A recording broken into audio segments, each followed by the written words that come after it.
News and politics. See if that does anything fucking different. On the YouTube end of things.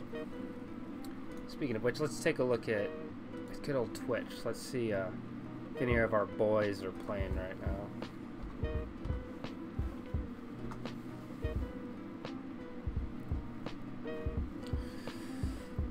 now. It's Friday. He's done with work. Don't know if Chief is playing right now. No, he's not. Yeah, no one I follow. Why do I even... Why... Hold on.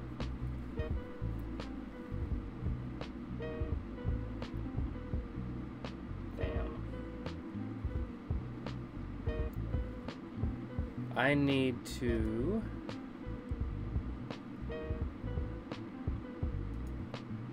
Fuck. How do I unsubscribe? I don't not subscribe. I don't want to follow these. There we go. That's better.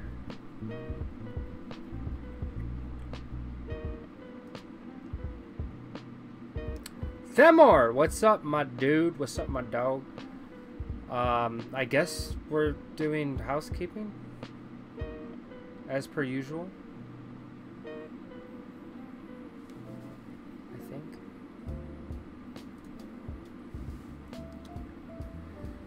Yeah, for probably until 10. I gotta make dinner. The little one, his sleep schedule's been all over the place lately. Mainly because like of his naps. I don't know. It's just been weird. I work, so I just whatever the mom says. But he's going down at 9 instead of 8 like normal. So. And then it should take about an hour and a half by the time he falls asleep. I'm going to be making dinner tonight, and I would love to take you guys out there with me. But I can't. Because I have to be quiet as all hell. Also, I'm selling my truck. You want to buy a truck? You don't want to buy this piece. No one wants to buy this piece of shit truck. Oh yeah, do your thing, bruh. No, like I'm telling you, man. So I'm selling my truck. And it, like I was saying earlier, it just got to that point where the amount of money to fix it is more than it's worth. That's on its fucking own. That's not like... That's like it runs great. There's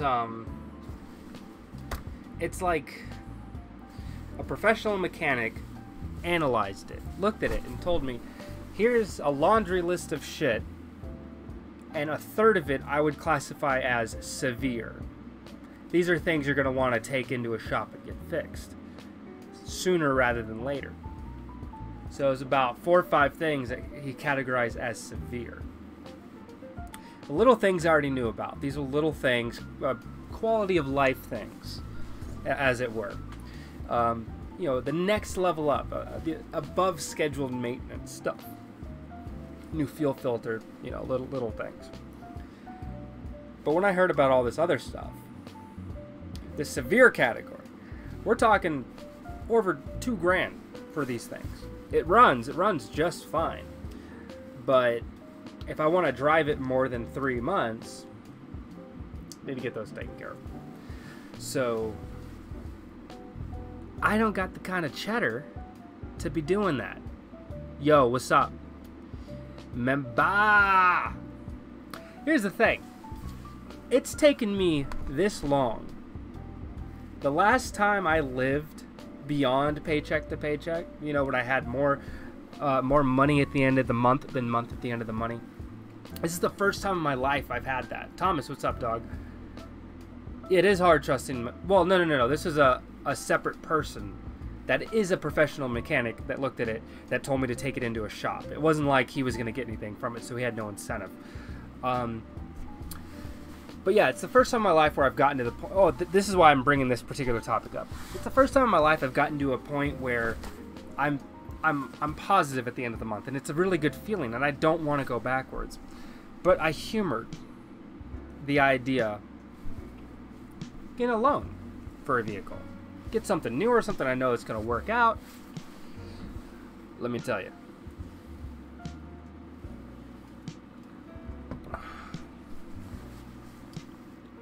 Same old, Thomas. Same old. I go down to this place in Vegas called Drive Time, right? Now, with my shit credit, now my credit's bad, okay? It's bad. It's horrible. My credit's like... I can't get a loan for a fucking pencil. My credit is so shit, okay? A lot of that stems from bullshit with my ex-wife. I do have a repossession, but, you know, it's years ago, and they don't, you know, it's a time frame weird. It's the amount of times you've had a repo and how long ago. So, but for the most part, my credit still sucks, right? I get down there for a while, test drive a vehicle, talk with some guy, run numbers and stuff. It's atrocious. So here's how it worked, right? The vehicle itself I talked him down to 10 grand principal for the vehicle. Told him I don't want any of the extra bullshit on top of it, all those warranties and crap. Like, it was an extra $6,000 for all this extra stuff that I knew that I did not need. So I was like, fine, look, I don't want any of that. Let's get rid of all of that. Here's how they broke down the loan. I was getting, at first he told me 22%, which to me was a good percentage for my credit rating. Fake wife, her percentage is 6%, 5 or 6%, something like that, on the Mazda. For me, if I were to get this, it was a Nissan Rogue I was looking at, one that we were talking about. Hey man, any advice to someone who is conservative? Oh, hold on, let me take a what? Let me read this again. Hey man, any advice to someone? Oh, to someone. Any advice to someone who is a conservative at a liberal high school? That's everywhere. Welcome to 2018. How you doing? Yeah, what is my advice for you? So being conservative in a liberal high school, be mindful, okay? Now here's the thing. It doesn't matter right, left, and different. People are people, right? Everyone's a shithead, no matter what, okay? The same things that I say about a liberal, the fucking Reds, the conservatives have been guilty of very similar behavior. So that's why I don't want to paint everyone into a box. This better be good. I had to sit through an Alienware ad to watch this. I have ads? I have ads and Alienware. Oh, God. Wow, they're really, like, scraping the bottom of the bucket on this shit. Liberal at a conservative at a liberal high school, dude. Just be mindful. That's my advice. You got to be mindful. You got to be very tactful about what you say. No, you don't have ADD. Twitch does. Well, no, you know what I mean. Oh, well, never mind. Yeah.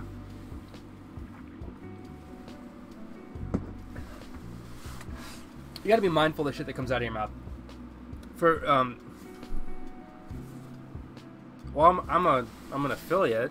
That helps. Not a partner, so not on that level yet. Hey, come on, man. Why you gotta be dropping N-bombs in here, okay? We're a good, wholesome Christian community. We believe in the hard R, okay? So if you're gonna come up in here, don't be censoring yourself, okay? Say what you gotta say, and then have Twitch come and bitch at me about it, okay? But thank you for being tasteful and removing the R. I appreciate that. Anyway, back to this whole car shit. So I'm down there talking with this dude, right? Talking to Brusky. What is his name? Ivan? It's fucking Eastern European fuck. Going over the numbers in the car. Here's what fucking grossed me out about this thing. At first he told me 22. I'm like, wow, for my credit rating, 22 is not bad. Let's see how far I can stretch that out, though, which, if you really think about it, the further you stretch it out, the worse it's gonna fucking be. But me, where can I be comfortable? Well, here's the thing I know for a fact. My insurance right now is at $140. It's gonna at least double because I have to get full coverage for a fucking a loan. So I'm like, all right, so my insurance is going to go up to about 280, 300, give or take. That's the neighborhood for it. So on top of that, a car payment, what is a comfortable number? And I'm not saying, when I say comfortable, I don't mean like, oh, this is the number I want. No, what number can I have to where it doesn't drown the fuck out of me? But CNN said our economy is booming. It's trash. So what he said was, oh, so my number is about $200 plus the $300 fucking dollars for the insurance that I'm gonna have because it's fucking Nevada, it's Las Vegas. Vote Democrat, they are gonna share with us. No. Don't work like that.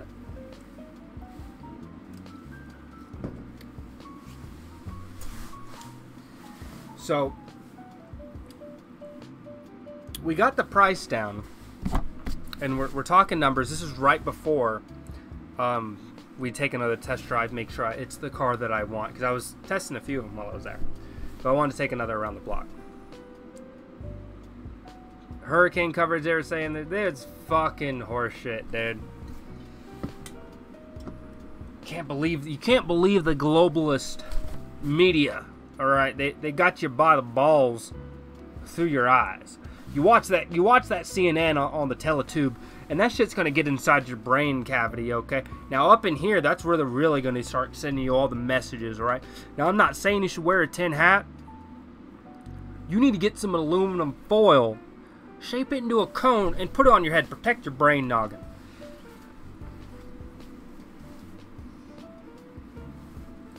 So here's the deal, right? So we're talking numbers, and then he says, oh, $223 a month. And I'm like, it's a little high. How long? Probably until 10ish. He's like, so 220.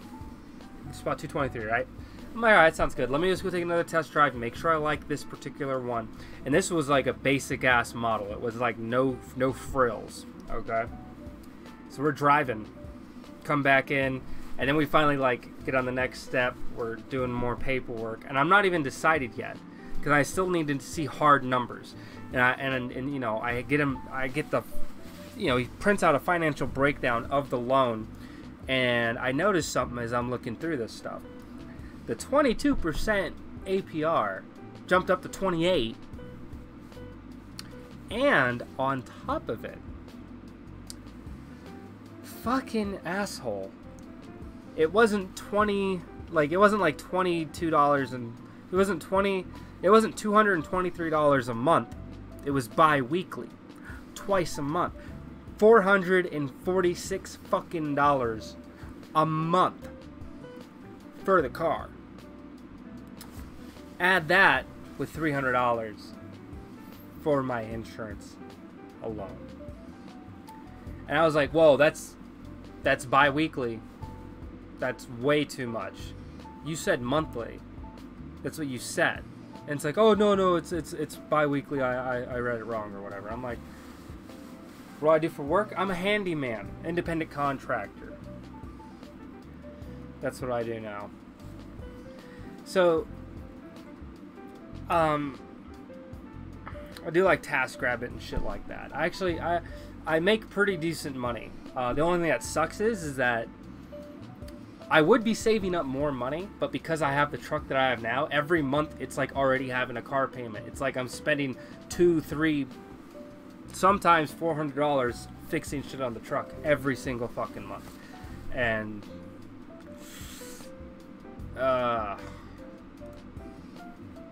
it's killer. It's a bare minimum. I spend at least $150 to do something on the fucking truck every month. Bare minimum of $150. Typically, it's a little bit more.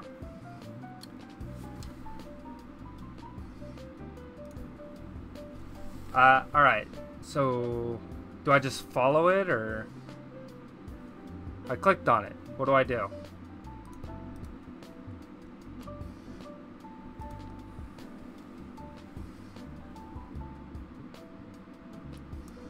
All right, follow. But what do you mean by add it to my stream? I don't know what that means.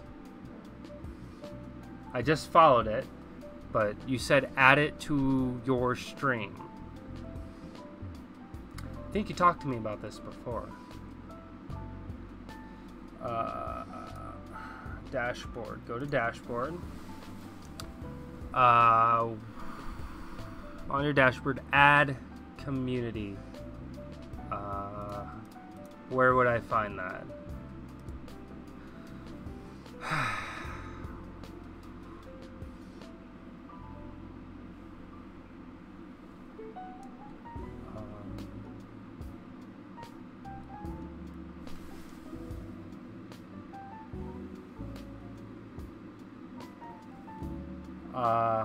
I don't know what to do. I'm in my dashboard. I don't see anything about adding the community. I see video broadcast, chat, video preview, stream markers, stats, stream health, stream information, host. There's analytics. Is it not in the dashboard? Is it like in settings or something? Dang, they changed it around. Yeah, they changed it around like a month ago. Anyway, where was I? People are starting to leave now.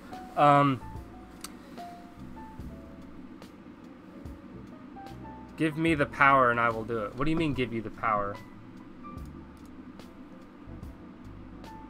You're a mod already. I don't know what you want me to... What else do I need to do?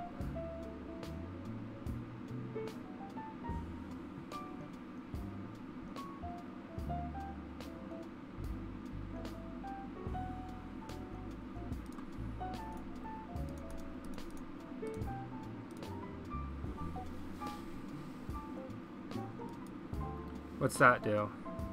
I'm just clicking buttons. I don't know what the fuck's going on.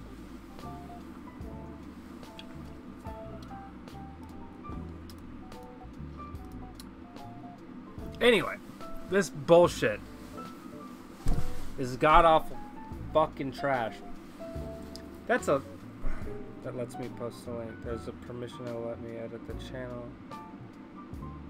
Ah, gotcha. So this fucking dude, he's like, oh, hey.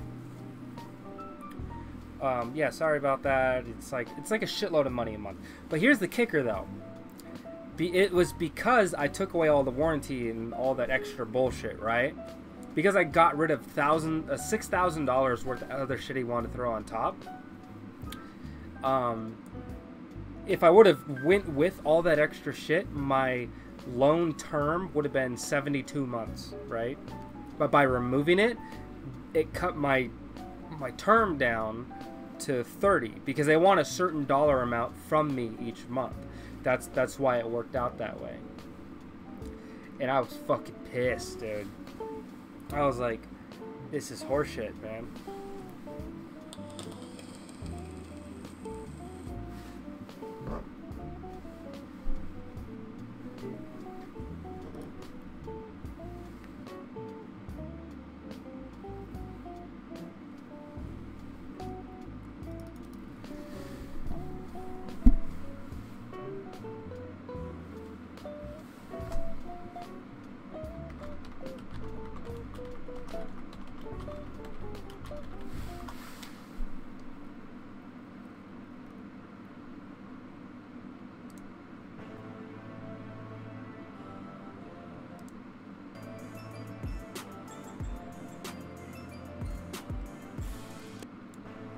Is there like a...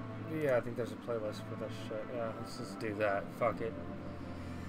It's not a big deal. It was a big deal, man. That fucking... This is why I can't stand going to car dealerships. It's fucking garbage, dude. It fucking really irritated me. I'm like, really? That's what we're gonna do? That's what we're gonna do right now?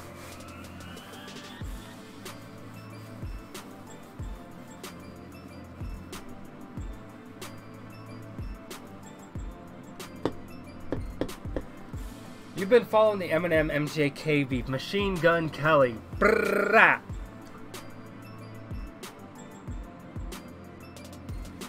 Yeah, can I call you in Discord? Absolutely, you can do whatever the fuck you want, man. We can, you gotta give me a second. Hold on, let me...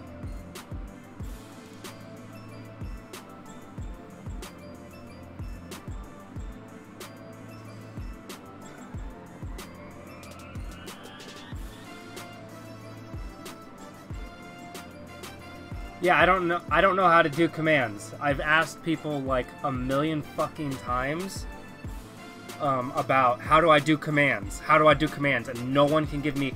They can't explain it to me. They can't give me a fucking link to a tutorial. Nothing. Like the commands thing on Twitch, for whatever fuck all reason, it's like this magical thing that people just fucking do, but no one knows how to fucking do it.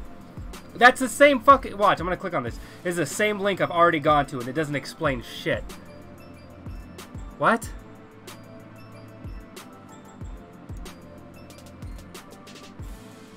Yeah, I've tried Google.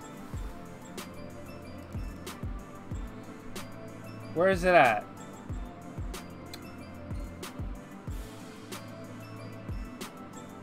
Yeah, it popped up on the thing, but it gave me an error message because I already have Discord open. I'm trying to do something on Discord. Give me a minute.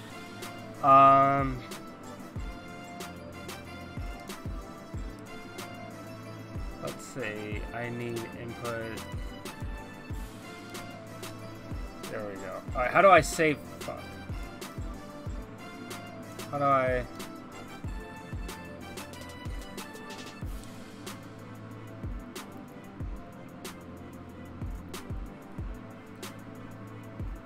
Oh, fuck me. Give me just a second.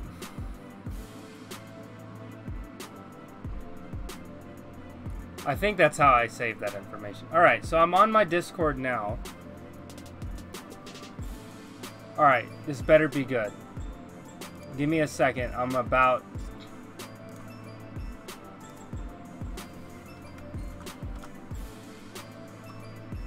Alright. And no, sorry, I haven't really been following it. I've heard of it, but I haven't really been following it. Alright. Let me just turn this down and then I'll jump in. Okay.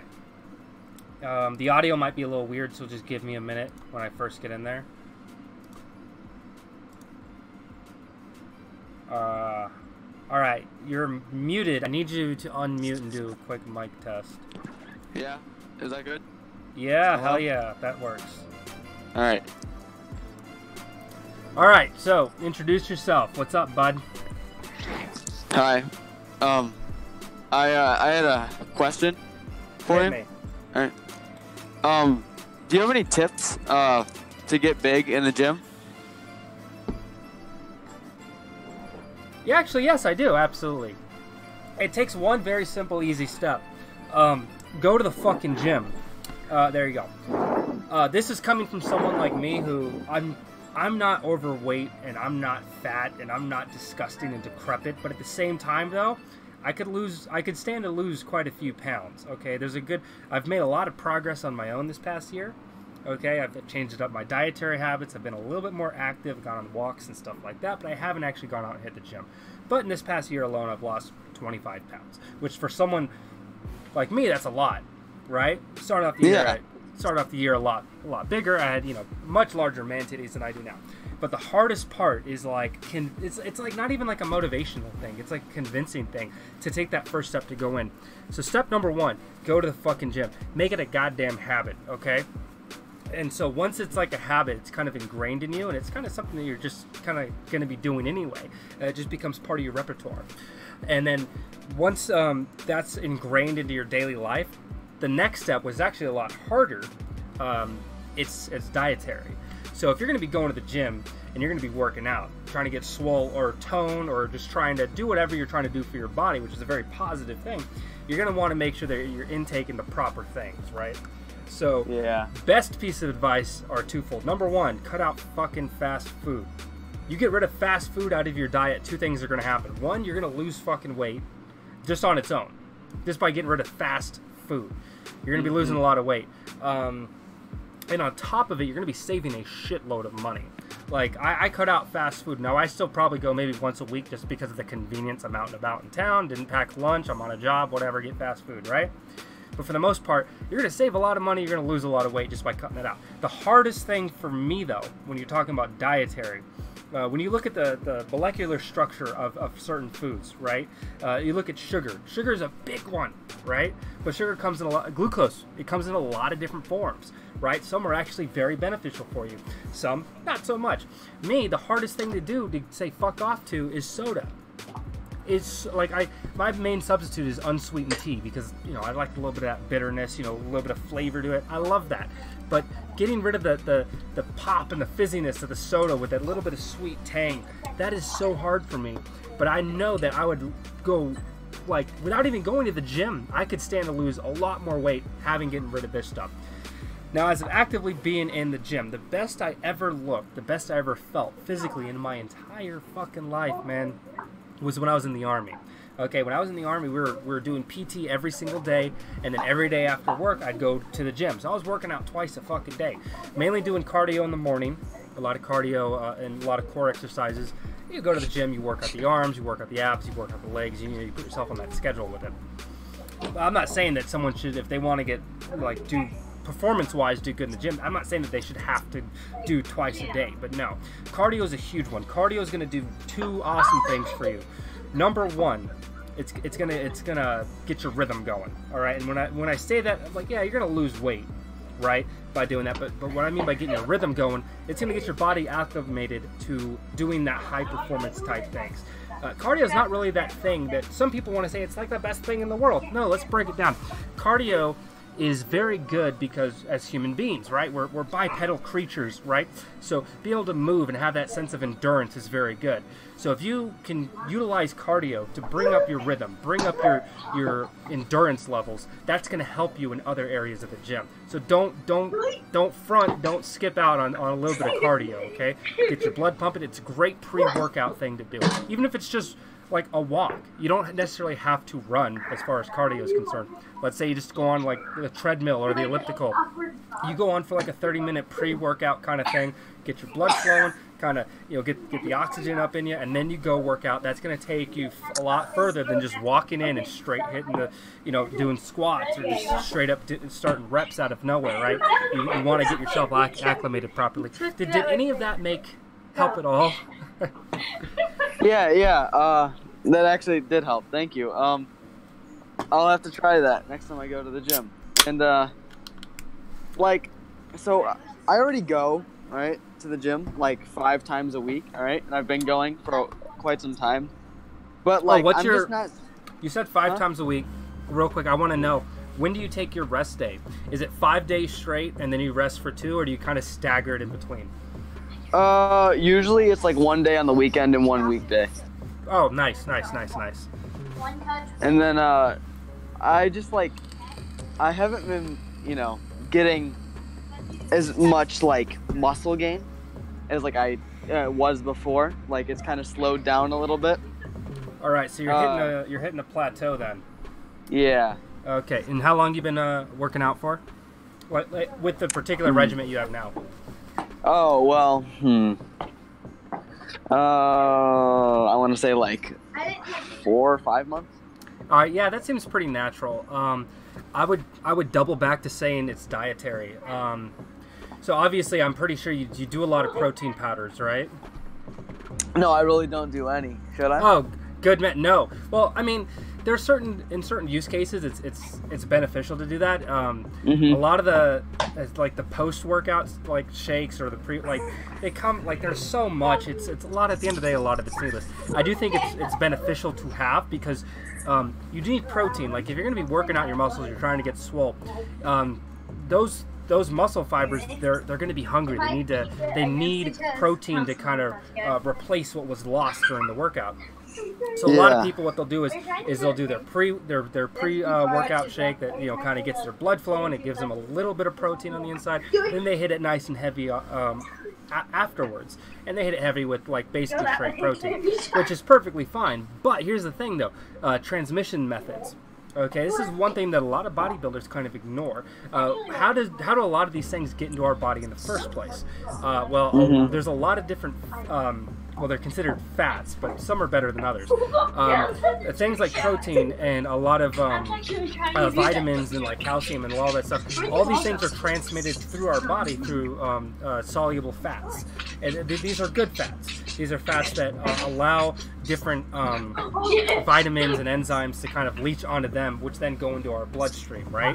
Now, the fact is you're going to be working out.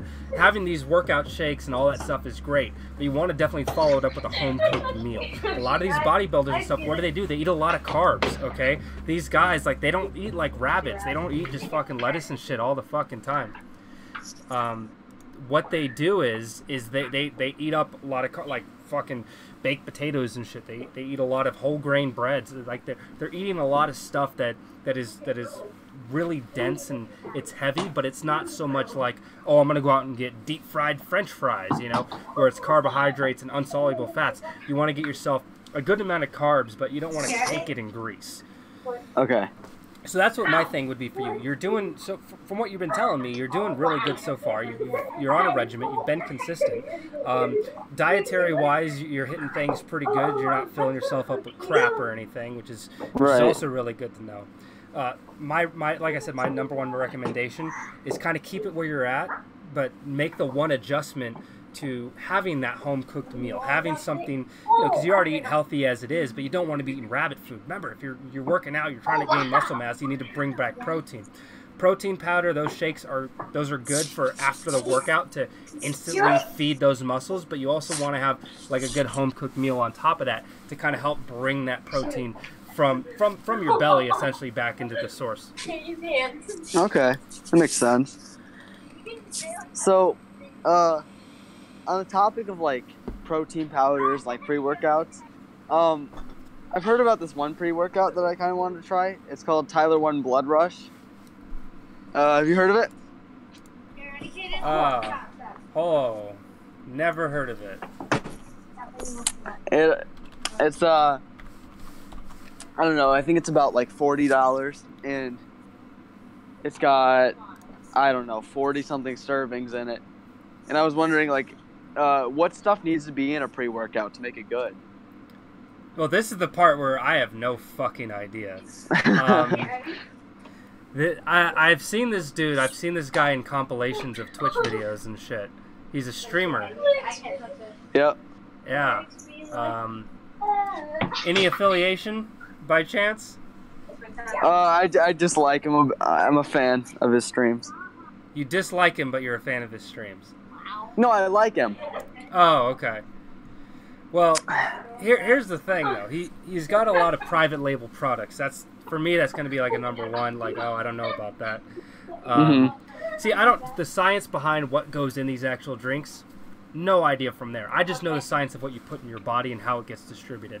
As far as what's actually in this stuff, it's really hard. You want to get something that's FDA approved, because what this is going to be, it's something that's now I'm someone that's like, hey, I question the government. I'm speculative of a lot of stuff.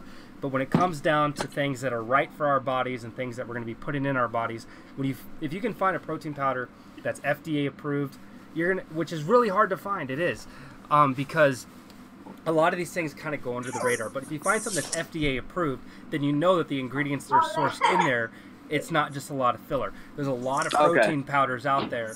You go to GNC or something like that, you're going to get a lot of these crazy expensive protein powders, but I'm telling you, half of it is literally just filled with flour. It's just a straight filler just to kind of, hey, we're just going to kind of get you through. There's really like 20% active protein in here, so that when you're drinking it, you're not really getting the full amount that you really think you are.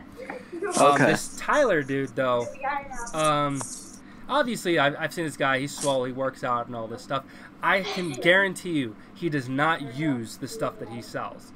Like a classic, not knocking this on this guy, not knocking it on him at all. But if he's smart, you're not going to use the shit that you sell. It's a classic like drug dealer thing. Don't get hooked on your own product. But yeah, that would be my best piece of advice. Try to find some sort of protein powder that's FDA approved, because then it's been rigorously tested. It's been peer reviewed. The ingredient source list is vetted. Therefore, you're not putting something in your body that could actually be detrimental. All right, I see. Oh, that makes sense. So I guess I'd have to look look around for one. That would be the hard part, yeah. Because a lot of these substances and stuff, they follow along in their own category as far as the FDA is concerned. There's a lot of ways that they try to like Alex Jones, right? All that shit that he sells on his fucking website back when it was a thing, even if it still fucking is. It's none of that shit's FDA approved. Fucking what's her name? The girl that plays Pepper Potts in the Iron Man movies. Fucking, what's her name? Gwyneth I know who Paltrow. you're talking about. That fucking bitch. It's like all homeopathic remedies and shit, and it's like they literally that bitch has this company called Goop, and they sell something called vampire repellent. Like, are you fucking kidding me? None of that shit's FDA approved. All it is, it's just you attach a name to a product and you fucking sell it. Who knows if it's any good for you? The only way to know for sure is to have it vetted, and the best way to have it vetted is with FDA approval. Okay. All right. Yeah, I'll have to do some research into that. Find some brands that are FDA approved. Yeah, man. Thanks. I might come back later if I have another question. But for now, I think I'm gonna look some of this up. Oh, cool beans, man. Hey, thanks for being on the program. Oh, thanks for having me. Oh, of course. All right. See ya. See ya. Jackknife Finnegan, what is up, my man? It's a Cinemax After Dark. Jackknife Finnegan, you need to get on the program. Stop what you're doing. You and I need to talk. I was talking to Gig Sacker. He told me some crazy shit. Talk to me, bro. We're here. Let's do this. You are a content creator. That's someone like me that's been on the platform as long as I motherfucking have, right? Sorry, photo. Let me click on this. My bad. Oh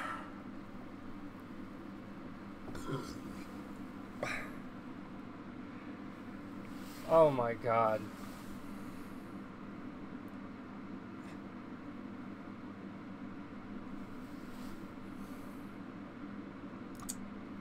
I'll get right on that photo. Thank you for that. Fucking dick. What country are you in? I am in the good old United States of America. And hopefully he's still here. I don't think he is.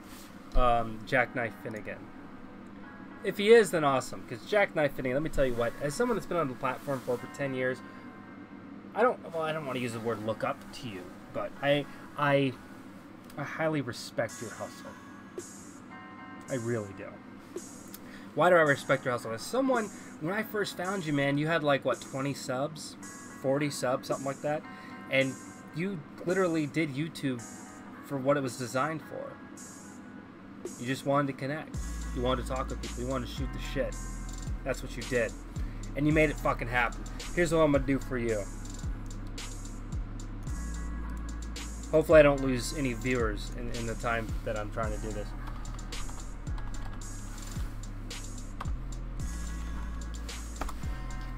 It's not a lot.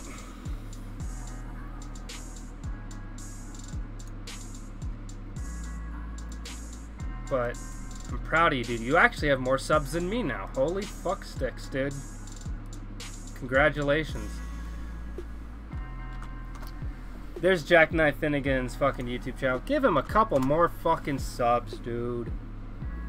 I got a lot of respect for this man. He's putting the hustle on. He's putting it on strong. He's a funny motherfucker. He's backwoodsy type, but you know what?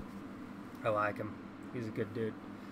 Go check out good old Jackknife Finnegan. I got a lot of respect for that man.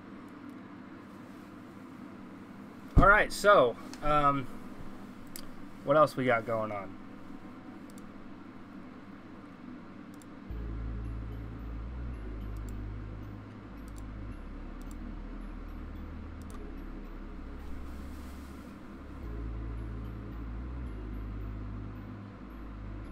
Hello?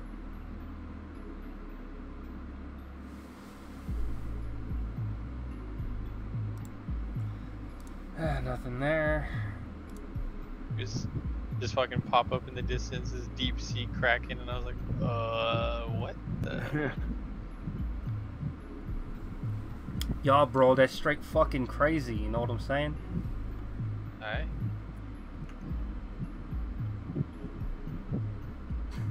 Yeah, pass across.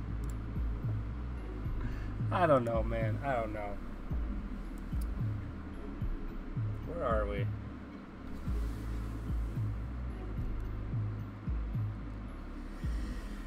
It's not inappropriate. I just want to see your reaction. Photo. Should I allow this person to do this? Fuck it. Go ahead. Who cares? Fuck it. You know. So it's like, what? What can Twitch do? Tell me to fuck off? Yeah, go for it. You go ahead and is that in general discussion? Are you streaming tonight, dude? Yeah, I'm streaming right now, bruh. Little boy, little boy, little boy. What is good? Welcome. Nothing much. I just want to see your reaction on this. And Hey, good old what rush. what text channel should I put the link in? Your choice. Put it Alright. in stream so people know where to look. Alright. Here you go. I want to get your reaction on this. It's from YouTube, so it's not anything bad. All right. Oh, I'm black and I'm Say it loud. black and I'm proud. Say it loud. And I'm proud. Say it loud. I'm black and I'm proud. Say it loud. Oh, I'm black and I'm Say it loud. black and I'm proud. It just goes on Say repeat it loud. after a while. No, hold on. I need to. We might have to put this on the stream. This is. I. All right, What give are me. your thoughts on that video? I want to show it off first. Let me do this. Hold on. Alright. I got some shit to say. Alright, I want to make That's- sure that these motherfuckers are seeing what I'm seeing. So,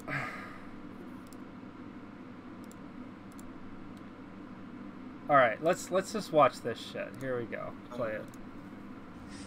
Say it loud. I'm black and I'm proud. Say it loud. And I'm proud. Say it loud. I'm black and I'm proud. Say it loud. Oh, I'm black and I'm Say it loud. black and I'm proud. Say it loud. And I'm proud. Say it loud. I'm black and I'm proud. Say it So what are your loud. thoughts on that? Black and I'm proud. Okay, all right. So we got. Hold on. Let me fix this so I can put my face up in this.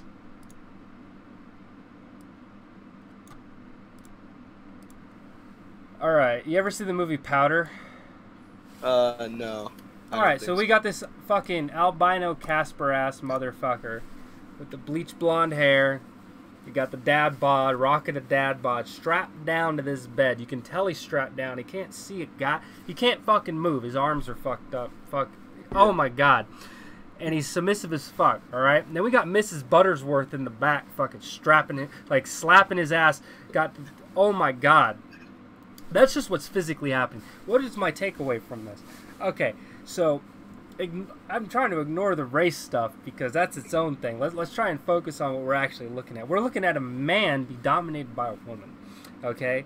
Now, hey, it is what it is. You can do whatever the fuck you want that kind of turns you on, alright? Fuck it. To each their goddamn own.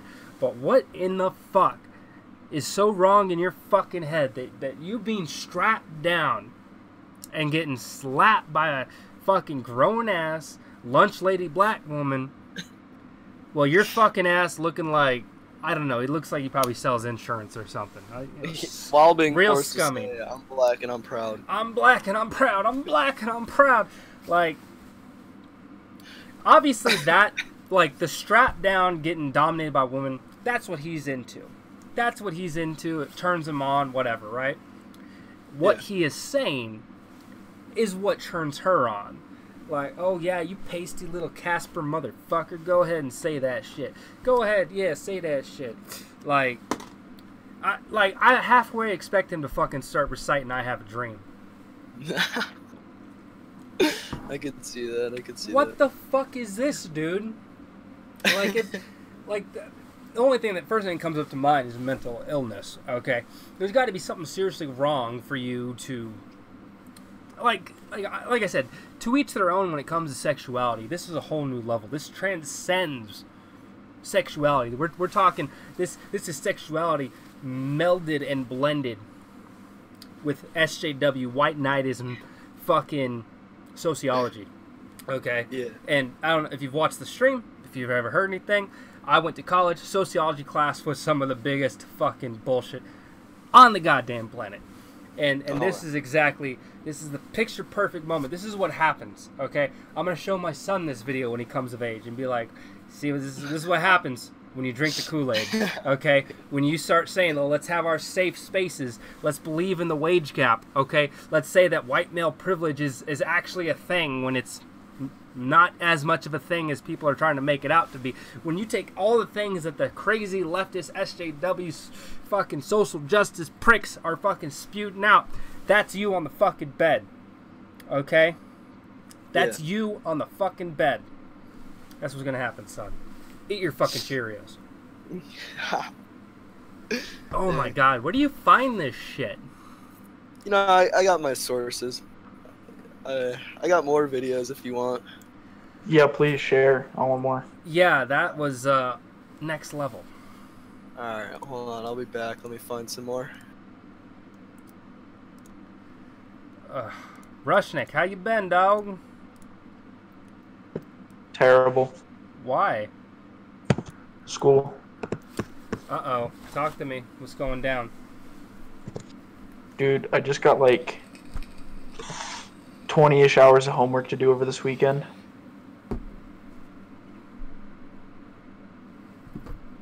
Like, what do you mean 20-ish hours? Is it just, like, really intense? Like, there's so much work, it's gonna take damn near 20 hours? Okay.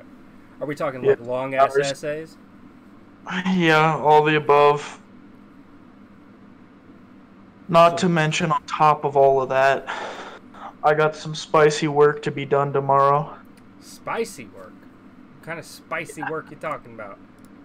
I gotta go up 4:30, meet an HVAC guy at one of my dad's sites, and then I gotta drive all the way out about an hour away, so that I can get to some of my properties and do some work there.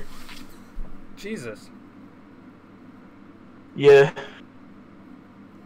Do you even have time to breathe? Holy shit. Not usually. That's why I'm never in, my guy. No, you're good. No, we're all busy, dude. I was busy as fuck today, gonna be busy as fuck tomorrow. That's the thing. Yeah. Here's the thing. I don't know if have there been moments in your life where you'll sit down and you'll analyze things and be like, there's a lot of positive shit going on. Why the fuck am I so stressed out? Never. Alright, I guess it might just be, I don't know if it's like a thing or if it's just new to me. I've noticed that in my life, in like the last 3 months, I would say, a lot of positive things have been happening, but like, it's so much all at once. Like, it really stresses me out. Like, for example, like lately, my truck is not dead, but I'm going to be selling it because I'm tired of putting work into it. So I'm going to sell it, let it be someone else's problem, get a new one, right?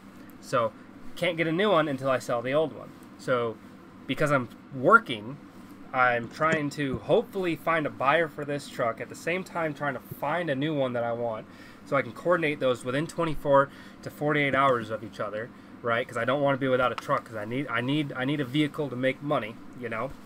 And then I'm trying to do all that while sourcing with my work schedule, and at the same time, on top of it, I got hired to do some consulting work, so I've been coming home at night, working on like a PowerPoint that I'm supposed to present to this company that hired me to do this consulting work for them. So I'm like doing all this shit, and at the end of it, I'm like, this is all good stuff. So why the fuck am I so stressed out? And oh fuck, dude. That's why I stream. That's why I come on and I just shoot the shit. It's like, hey, I need a breather. Let's get on here and talk shit. Yeah, for sure. I mean, it's all good shit. It's just I'm not gonna see the results for another, like, what, 5 years? Hello? What's welcome up? back. Welcome Yo, back. alright. I got some videos, but most of them aren't appropriate for Twitch policy. And I guess you could say that. Do you have anything else? Alright, let me try to find some. Hold on. I got one real quick. You can go and find that. I gotta find this one. This one, holy shit. I will try to upload that. I will try to approve that. Connect with Twitch. Authorize. It says no emotes found. Let me try that again.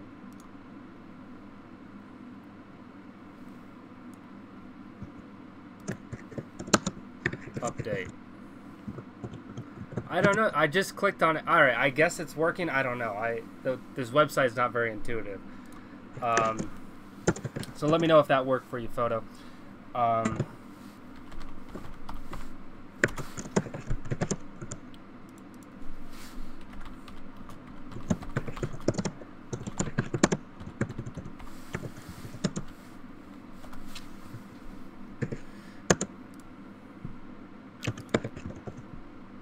Okay.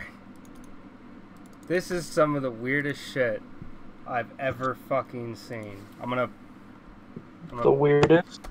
I'm gonna put it in the Discord. I'm gonna play it too on the stream, so just give me a second. So, Dude, is it even weirder than that guy that put his semen in a chicken egg and it produced something that actually moved? no, that wasn't real. Captain Disillusion debunked that already. Yeah, that was totally false. A little bit of backstory on this real quick.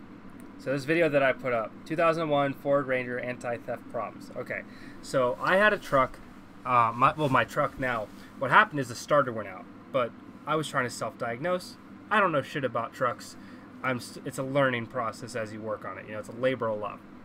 So as I'm working on it, I'm Googling everything that's, you know, wrong with it, looking up tutorials, all this stuff. I came across this fucking video, and it made me lose a little hope for humanity. So this dude, it's not so much the video, it's the character of this person. So I'm gonna go ahead and play it for us right now. Alright, I'm gonna mute my mic real quick and play it. Okay. Alright. My name's Michael Webb, and this over here is Brian Lackey. He's the owner of this Ford Ranger 2001. That almost sounded retarded, but you gotta listen to the guys Brian and we're gonna listen to. So, we're having problems with that anti-theft shit, okay? Some of you guys on here are actually retarded, okay? You make a little noise. So, this is what we're gonna do. We're gonna figure this shit out, okay? Because you guys got some answers on YouTube, and you shouldn't even be able to drive a car, okay? My license is suspended. Just stop driving cars, because you're dumb.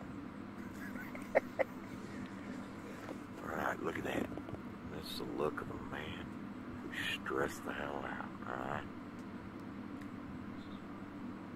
You still watching YouTube videos? That's what I'm making, huh? This is Act 1. Okay, what we've done is we've... What did we do, Brian? Okay, yeah. Rode the left window down. Turned the key on, left it on for 10 minutes. Turned it off. And turned it on again, and now we're waiting on the next 10 minutes interval. Hey, and then 1 second. Magically be delicious. I mean, start. Alright. This is video 1. We'll be right back with Webb Lackey YouTube. What the fuck was that, dude? What, the video? Have you seen? All right, so I don't know if you got any context. I was working on my truck. I had some issues with it. I was Googling all kinds of different things, and that's what came up. And I looked at it, and I was like, "What the fuck is this shit? Like this is like some backwoods fucking crack addict, meth dealer, fucking redneck hick. Like y'all people on the YouTube are straight up stupid. Y'all shouldn't drive. My license is suspended. Like, wait, what the fuck, dude?" Yeah, I got a video for you. Okay, let me take a look. What's this? It's good for YouTube because it's on YouTube. Most of the stuff I get from other sources, not really too good for YouTube.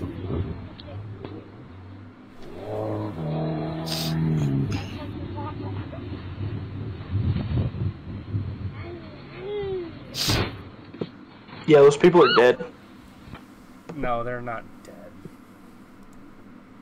Let's see. No, they're not. They're not dead. Dude, Yeah, they're like, dead. I'm looking at these comments and like...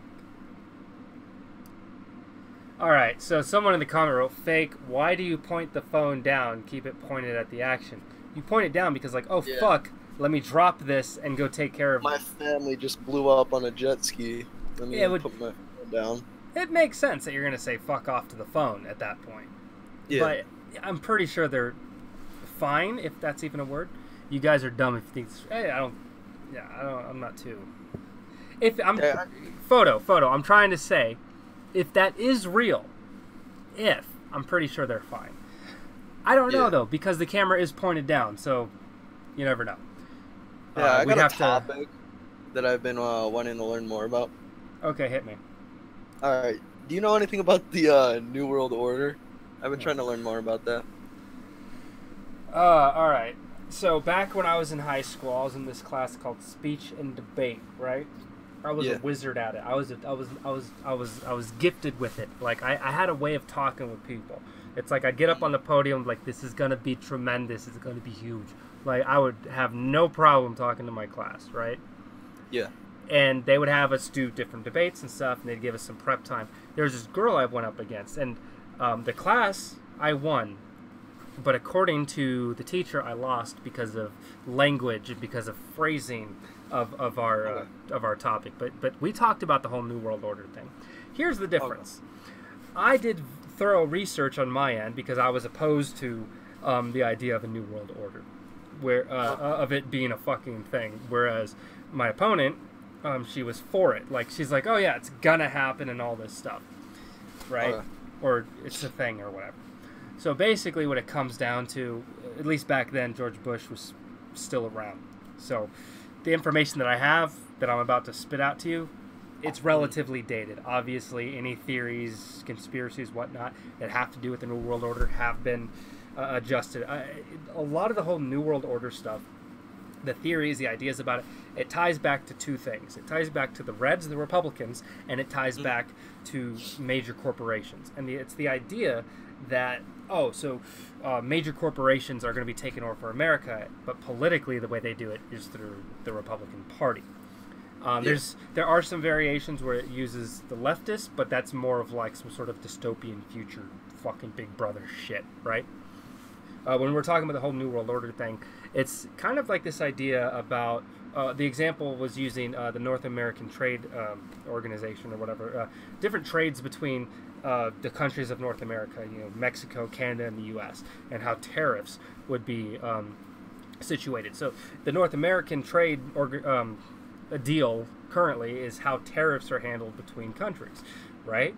The idea of the New World Order is that you use the guise of using tariffs and trade and all this stuff as a way of, okay, so we're going to be telling the public that that's what this is for. In actuality, what we're gearing up to do is we're going to assimilate without publicly saying that we're quote-unquote one nation. So it's kind of like you take all of North America and you assimilate it into one nation, but you still have the current day borders to separate culture and languages and whatnot. So to keep people separate as far as the public is concerned, keep us divided in amongst ourselves, but on a global level, unification. So at least back then that was the idea, was a New World Order would assimilate countries under a single banner. Well, as far as the citizens of those countries they were intended to remain unaware. I know that it's changed a lot since then. There have been some other theories. It really does splinter off. There's one that's called Project Bluebeam. Actually, if Themor were here, Themor would definitely be able to fucking take a crack at this. But Project Bluebeam, or I'm pretty sure that's what it was called, the idea was to take a holographic projection, and this is where it splinters again, and it would either be a holographic projection in the sky of the resurrection of Christ, or of an alien, of aliens welcoming us, right? So those are some of the ideas, the little crackpot theories of what the New World Order would do. To assimilate citizens instead of just the nation, to assimilate the citizens to follow the New World Order of government would be to insinuate some level of widespread panic to the world. So the idea is we would shoot up a satellite that would beam down a high fidelity hologram that to the human eye from that vantage point would seem as realistic. Which, look, man, that shit sounds like some cool high-tech level super sci-fi shit, but as much as I think humanity's badass when we make a lot of crazy shit, we don't have the technology, Captain. Like, it's not gonna happen. Not anytime fucking soon. Alright, based upon how those theories are, because the technology just isn't fucking there. Another one that I had heard about, and it falls under the same vein of assimilating under a certain banner, more on the level of dystopianism. It kind of comes into this whole idea of unification through division, and that's finding a single solitary enemy, right? Well, how do we find a single solitary enemy to rally up against? Well, the use cases, the examples that have been given for it back in the day, which probably not that long ago, about 18 years ago, 17 years ago, 9/11, right? Rally the people under a single banner to fight a common enemy, right? 9/11 just passed, the anniversary of that horrendous day, and that is another example. Like, let's rally against a common enemy. Well, who's our common enemy? We're going to point the finger at the Taliban, at Al-Qaeda. They're the enemy. They're the ones that did this to us. Let's rally up against them. So what happens when you do that? We're going to Afghanistan. We didn't go to Afghanistan alone. When people think like, oh, we fought a war in Afghanistan. Afghanistan is what I like to refer to as the white stripes of wars. It was a 7-nation army. Actually, it was more than 7 nations. There was most of the EU even rallied against it. So we had the United States of America, the European Union, going to Afghanistan to raise fucking hell. Yeah, there was also Koreans, South Korean, their army, the ROK, the Republic of Korean Army. They went. You had Australians there. You also had Germans, which are part of the EU. You had all these different nations rallying up against a single enemy, and that was another example of working practice of this whole New World Order, rallying people together for a single cause against a single enemy. So by dividing humanity, you see who you take humanity, you divide it up, and then you say, hey, this group will be perfect if we rallied them all together against this other one. So unification through division. And a lot of the things that stem from that, I remember when I was in middle school after 9/11 happened, I had no idea what a Muslim was. That's when it was my first interaction with different faiths on that level and stuff like that. And a lot of the Muslim kids at my school got fucking beat the fuck up because, oh, they didn't look at it like this was an individual that did this, or this was a terrorist organization, a group of radicals that went and did this. Like, when you talk about SJWs and shit, that's one thing. Then you go off and you want to talk about Antifa, and then you want to go talk about the fucking feminazis. Like, they can technically all be lumped into the same thing. They're anti-corporate America. They don't like the systemic racism and stuff. Like, there's a lot of things that they don't like that they share in common. But how these groups act are fundamentally different, right? Like, these crazy feminazis that go to these rallies and stuff, they're not usually violent. They're very loud, they're very annoying, they're very uneducated on the things that they're talking about, but they're not inherently violent. Then you have Antifa, who's extremely different. Their main cause is, fuck this, fuck that. Like, they're like the modern day anarchists, if anything. Like, their whole gambit is to insinuate violence, because fight fire with fire. To what they think is a violent act upon them, they will then shoot a violent act back. And then, of course, you have these fucking fat, fucking purple-haired, nasty-looking bitches on the Tumblr writing their fucking blogs and talking about their fucking feelings all goddamn day. And then they want to cry because someone disagreed with them. They come in all different shapes and sizes. It took me a long time to realize that. It's not like I went out of my way and beat up any kid because they had different faith than me. But I'm not going to lie. To me, I had no idea otherwise. Because what was it all boiling down to? It was the media. And that's kind of the one thing that kind of culminates it all together. You have this whole New World Order establishing itself. It's different nations assimilating within themselves. You divide up the citizens, and then you rally them up against a common enemy. How do you do that? You have to own a level of communications. We talk about owning communications. Let's talk about fucking Ralph Murdoch. Fucking I don't know if that's his last name, but the guy that owns Fox, right? Huge, hardcore, right-wing guy. Right? And Fox, it's not just in the U.S., it's Fox is all over the world. There's multiple countries you can go to where Fox is a fucking foothold as far as communications is concerned. And then that's a right-winged ideology that they kind of stick with. Me personally, I love Fox News, mainly because I like the people on Fox News. But I do keep in mind that as a news organization, they are very biased. So the people that I watch on Fox News, I really limit myself. Because if I were to just sit there and watch just Fox News and listen just to Fox News all the time, I would only be pushed in one direction. Not a lot of Americans are like that. So the idea is that for the New World Order to assimilate, divide, conquer, but then when they want to dish out information, it's funneled. You take information, and nowadays there's no gatekeeping. Back in the day, journalism had some level of integrity. It doesn't anymore. There's no gatekeeping. There's no one vetting anything. Not a lot of people are double-checking research. And on top of it all comes down to dollars. What's going to get more clicks? What's going to make the corporation of the broadcasting company the most money? Well, we want to keep people watching. So what's more important? I remember one time I was watching the news, and it was like this crazy human rights thing that they were talking about that was being violated. And the lady, shut the girl down that she was interviewing. Like, oh, hold on, I'm sorry. This is breaking news. We really need to talk about this devastating event. Justin Bieber has just been arrested for driving drunk or whatever the fuck. And I'm like, I understand why that happened. Did but someone ask a basic question? I've only been here like 20 minutes. I'm not sure. Oh, yes. Thank God that you're here. Wait, what?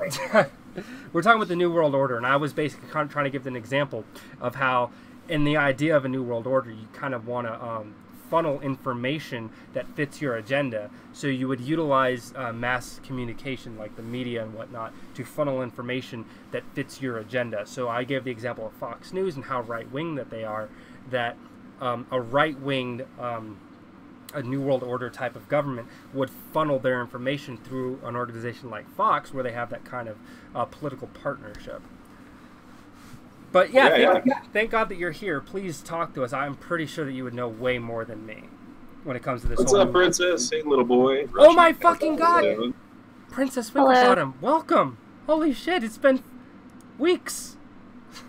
I know, I keep missing your stream, so I was happy that I caught it. Oh, you're good. You're good. Don't worry about it. All right, so welcome.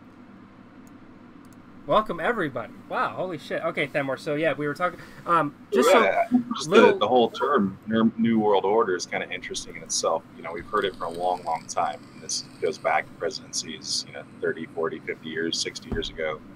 Even, you can catch it a little bit further, too. But the idea that the New World is actually America, the order that established the New World, is a real thing. It was an organized effort.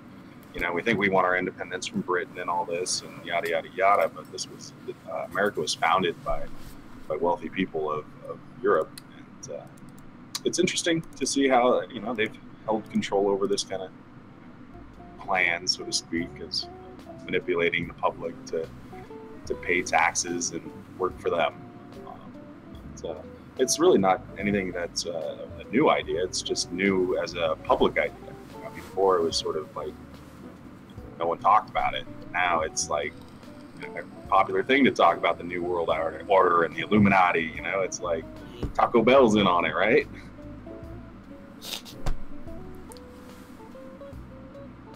But yeah, I think even people that do a lot of research for a long, long time can't put their finger on what exactly the New World Order is.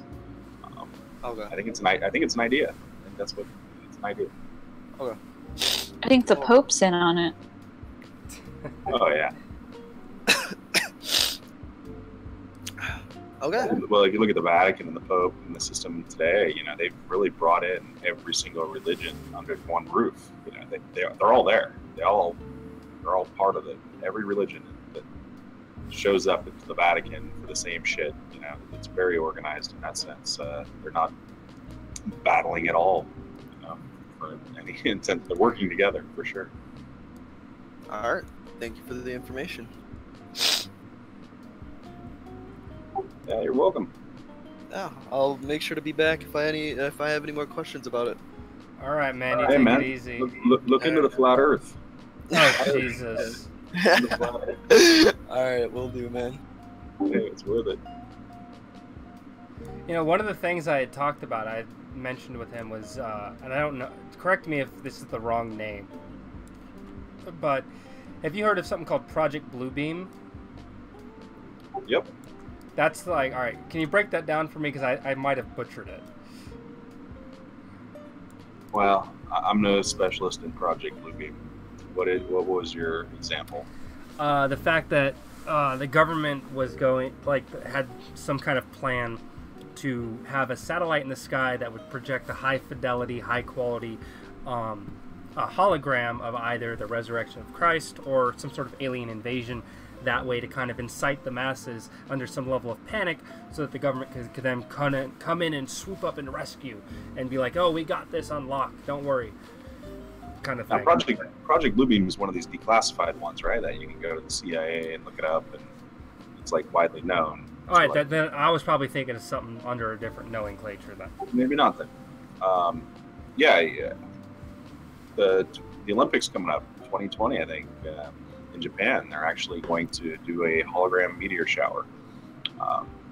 So they're going to make it rain in the sky. And yeah, hologram technology is pretty freaking cool, man. Well, you know why they have to do that? Because there's no such thing as meteorites, because there's no such thing as space. Yeah, you want to go down that road? You sure, man? Not really, no. Princess Winklebottom, you may not have caught my stream, but I'm pretty sure that you've been diving down the rabbit hole yourself lately, in one area or another.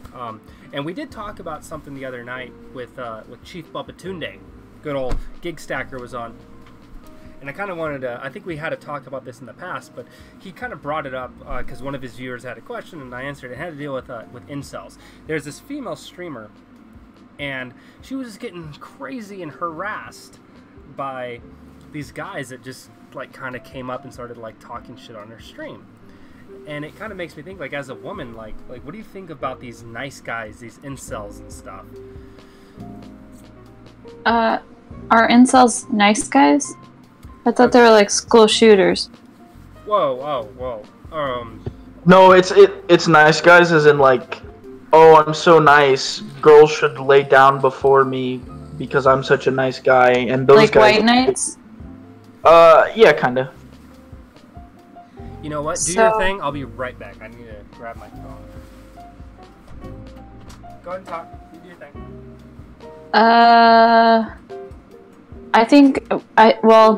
I think there's two extremes. There's the guys that say nice guys, no matter what they do, you know, people just walk all over them, and so F that. And then you have people who are the opposite that are like, girls don't want, well, I don't know if this is opposite. Sorry, I'm like really scatterbrained. But the other people that say, you know, guys like assholes, so be an asshole and then you'll get her. And you have all these weird theories, but like, women are people just like men are people. Use common sense, use your brain. Do you want to be with an asshole? Do you want to be treated like a piece of crap? Then if you're attracted to that, maybe it has nothing to do with your sex. Maybe it has something to do with like your daddy issues or your mommy issues or whatever you got going on. Maybe you watched 50 Shades of Grey one too many times. I don't know, but just treat people like humans. Like you said earlier, they want to divide and conquer. So like they're constantly saying men and women, and yes, we are different, but like it's not like it's like a secret. Like it's not. There's nothing special about it. You just treat people how you want to be treated. Like it all comes back to the golden rule. Couldn't have said that better myself. I actually, I'm in the process of right now uploading a video. I was driving down the road the other day, and I kind of had this thought. It was kind of on the same topic of like the whole nice guy thing, and you know, I try to give some sort of rationale for it. Oh, give me 1 second. Oh shit. Oh, whatever. Basically what it came down to is like I gave myself a question. What happened to chivalry, right? And in the video I answered the question. Chivalry, nothing happened to it. It just changed. like chivalry, this idea of chivalry back in the day, the knights in shining armor and how to treat a lady and all this stuff. Times are changing. It's 2018. Obviously, chivalry is very different now. And the way that I kind of boiled it down to is honesty and respect, right? And the reason why a lot of these nice guys aren't getting what they want is because they're not genuine. They're not upfront. You know, when it comes to women, you know, all these guys seem to want one thing, and it all boils down to sexual gratification. It's not about, like, you're not attracted to this girl because you're compatible. You know, this girl's obviously not into you, but you're into her. Obviously, it's, you know, if you were really into someone, you would at least have something that you would both be into. You would at least have a girl that's like, oh, like, you know, I'm kind of interested. You know, it's something, we're on the same wavelength with some things, maybe I'll give it a shot. You know, but a lot of these guys get pissed off because let's be clear and honest about it. They go after these girls that are way beyond their fucking league. It's ridiculous. And yep. So for me, when I looked at my history and how I dealt with women in the past, this, that, and the other, I noticed that there was a time in my life where I was one of those nice guys, where what did I really want from this girl? Well, for me, it wasn't so much sexual gratification. I just liked the attention. I wanted someone to want me. I was in that part of my life. It wasn't like I need to get them in the sack or anything, but I just wanted that feeling like, oh, like I'm worthy of someone's affection, of someone's attention. And that was not being genuine. So when I stopped being like that, and I started being honest with myself, honest with the people I was pursuing, I did a lot better, I guess. Not just, you know, as far as going after women, but more so with myself. It felt good for me to just be open and honest. I wasn't so bitter and stuff. My perception of women changed. And these guys, it's like they're so disconnected. It's like they can't look in the mirror and be honest with themselves. It's like they're so insecure about who they are as a person that they can't do the one little thing of, like, being honest with themselves before anyone else. They're stuck in this perpetual delusion, and they place blame for their life being the way that it is, or they don't have the things that other people have. And they're constantly doing this thing of comparing themselves to another human being, which is very detrimental, which is normal. People do it all the time. We can't help but compare whether the way we look or what our status is in comparison with someone else. It's part of human nature, I think. But what it boils down to with these guys is that they, instead of, like, looking at it as like this sense of being human to compare one another, they look at it as a way to fuel their resentment. Yeah. Like that like that Elliot Rogers dude. Oh God. That, you know, like those, okay, so there's a lot of people, I remember in high school, there was a lot of guys like that, where they were like, they would want, like, the most popular girl in school, and then they would just, like, be so bitter about it, like, oh, whatever, F everybody, because, you know, that's, you know, what I don't know, it was just so bizarre. And, I mean, that goes for men and women. Like, women can do the same thing. Like, there's women out there that are, like, 380 pounds or something, like, looking at, what's his name? I'm trying to think of, like, the guy that plays Thor. And, you know, like, yeah. Like, if they work with a guy like that, they're just like, I don't know, people are... It depends. Everyone's chisel of a man right there. That's a good example for it. No, I'm not saying that if you're overweight or if you're not that great looking that you know, you should be unhappy and you shouldn't have anybody, but, like, be realistic. Does a guy that works out 6 days a week really want to sit on the couch and watch Maury while you eat Cheetos? No. Maury. You gotta, like, find someone that you have, you know, a lot in common with, or don't, but, like, you got to fill in those little check marks. The other person might not care what you look like.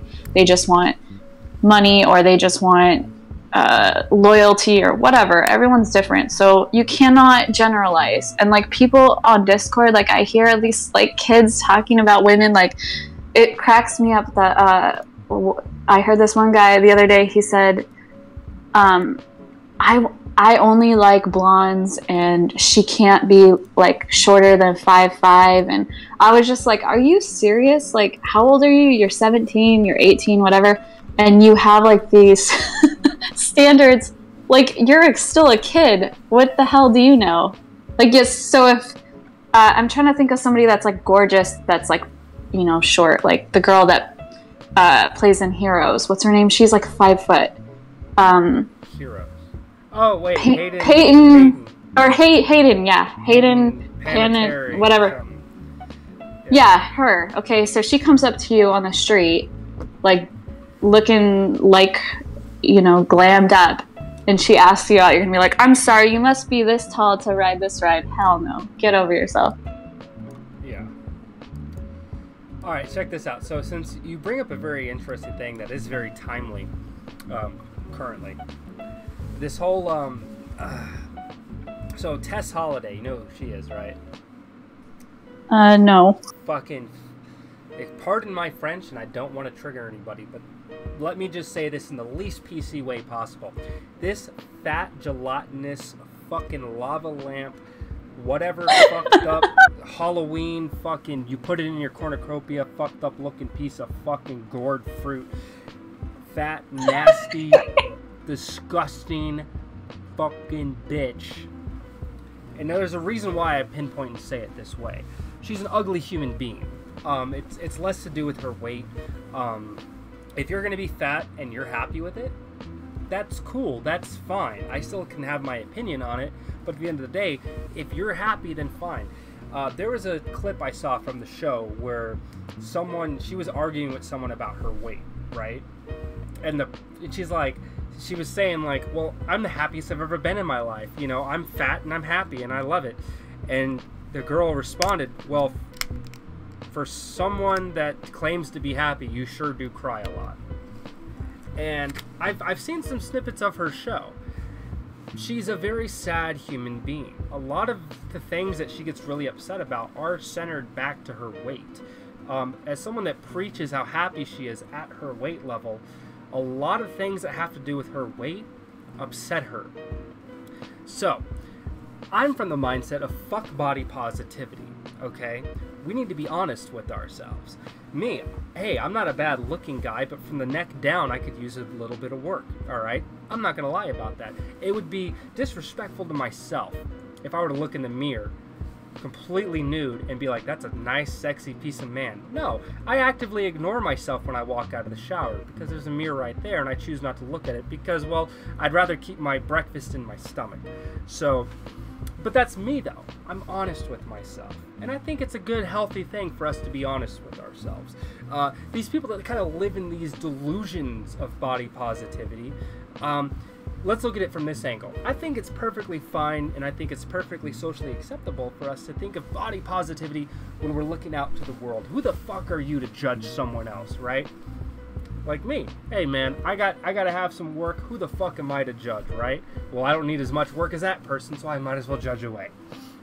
But at the end of the day, someone like Tess Holiday is such a disgusting human being to her core. Someone that tries to fight and promote this thing, but constantly plays the victim. It's like, are you a warrior or are you a peasant? Like, where are you on this? You can't be both. You can't constantly sit there and act as if the world is against you and try to get fucking pity and sympathy while at the same time shouting from the rooftops like, oh, being fat is beautiful, being fat is beautiful. So here's the thing that always got me. Especially in 2018. I noticed this when I first got out of the Army, going to college, interacting with the youngsters as they are. These motherfuckers, right? This idea that a man can't judge a woman, but a woman can judge a man. A woman, like you said, that weighs 300 pounds, eating Cheetos while watching Maury, Dr. Phil, what have you, that she could have her pick of the fucking litter, and no one can judge her for that. But if a man were to judge a woman, oh, I don't find you attractive because I'm not into bigger women, I'm not into smaller women, or that's just not my preference. They ostracize the man. They say, you're a misogynistic pig. Oh my fucking god. Like, they crucify these men because of their... Yeah, you are, man. Come on, just go over it. Like me, I have my preference. We all have our preference, and I think that's perfectly fine. You know, it's part of who we are as humans. We're kind of biologically inclined to go with what we feel is best for us when we're looking for a suitable partner. With people like Tess Holliday, though, they want you to ignore those conventions, at least when it comes to women. You have to fit the bill, right? You know, if you can fit the bill of the victim that they're trying to create, then all for it. But if you're the opposite of that, if you're good looking, if you're successful, if you've kind of got it together in comparison to them, then fuck off to you. Anyway, there's my rant. Yeah, well, all I know is that, you know, ugly, beautiful, whatever. You know how hard it is to find a girl that knows the earth is flat? All right, you can't judge. Earth is flat. Mingle.com. All right, here's Flat-earthersmingle.com. Here's the thing. No one has ever seen Thamor's face. But judging by his voice, he's probably an 8 out of 10. Okay? He's probably a decent looking dude. He's got a wonderful voice. He's got a great voice for radio. All right? Which is why he's on the program so often. He's flat earth, man. Fucking A, dude. That's like the #1 thing. Even when you're not here, I still get people asking about that. Awesome. All the time. The revolution has begun, my friends. I'm telling you. Before we change the subject, I just wanted to say I'm not like super judgmental. I just, you know, if somebody's like morbidly obese, then they need help. There's something wrong. There's something broken. Like they need help. And just, you know, don't be expecting Chris Hemsworth or whatever. But like, I actually have had like every crush that I've ever had, they're so different from each other. Like I don't have like a certain type that I only go for. And one of my biggest crushes when I was younger was a guy that constantly got made fun of for being overweight. He wasn't like obese. He was just like kind of chunky. I don't know how to. Anyways, he was taller. He's like, you know, he's kind of jiggly. Like I seen him in a Speedo, and I didn't care because like I liked him so much because he had like a great personality. He like made everybody laugh. He still is like one of the funniest people that I know. Like I haven't seen him in a long time, but like he's a good person. He's you know, all that. So I don't think, you know, I'm sure we can all say that about you know, ourselves, that we have different, I don't know. I'm sorry. I'm going off. When you take the time to get to know somebody, you look at them differently. They're not just, you know, I'd fuck that or, you know, move on. And yeah, you know, everybody says beauty is on the inside. You know, there's a lot of different ways to look at how we label people and recognize that, you know, it's sort of a symptom of the system. Meaning, you know, this whole system is built to compete and judge, like, you know, the beautiful and the not beautiful, the haves, the have-nots, the immigrants, you know, the minorities, whatever your opposition that you declare, you know, the Packers, the Clippers, you know, whatever it is, it's just pure competition. And it's really relentless in the sense that the feelings of people are in total disregard for progress within the system. You know, that's the tough part. Is like, it makes us all feel better to sort of, you know, label these people and point to them, but just trying to find our own way and feel good about ourselves is really the, you know, square one. Once you do that, then you're just sort of accepting of everybody else's challenge to do the same and recognize some people fail at that. And it might not be, you know, their fault, so to speak, but we all take responsibility at some point. Damn, dude. Yeah. It's pretty That's clear cut. deep. So, for me, there's been some gorgeous women in my life, romantically or potentially romantically, but going off the topic of the inner beauty, like when you get to know someone, you take that time. There's some women that at first, they're gorgeous, great first impression, just the physique. After getting to know them, they are disgusting human beings, and they're just horrible creatures. It's like, there is something that triggers in our heads to kind of no longer find this person attractive. I guess for me, because I like biology and seeing how people like kind of think and social interactions and whatnot. When those things are triggered, like we know what we want to have in our lives. When you're looking for a suitable mate, you don't want to have someone that is going to be an ugly human being. You want someone that's going to be fitting with yourself, you know.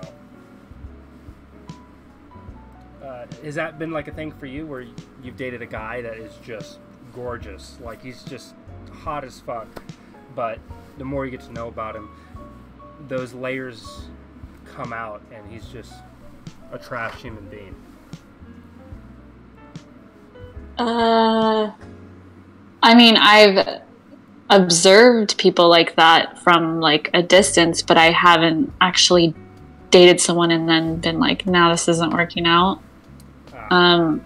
I kind of like, I'm such an overthinker. I will date that person in my head, like have problems, fight with them in my head, and then break up with them in my head before they even meet me. So it's like, I'm just like, that's not gonna work out.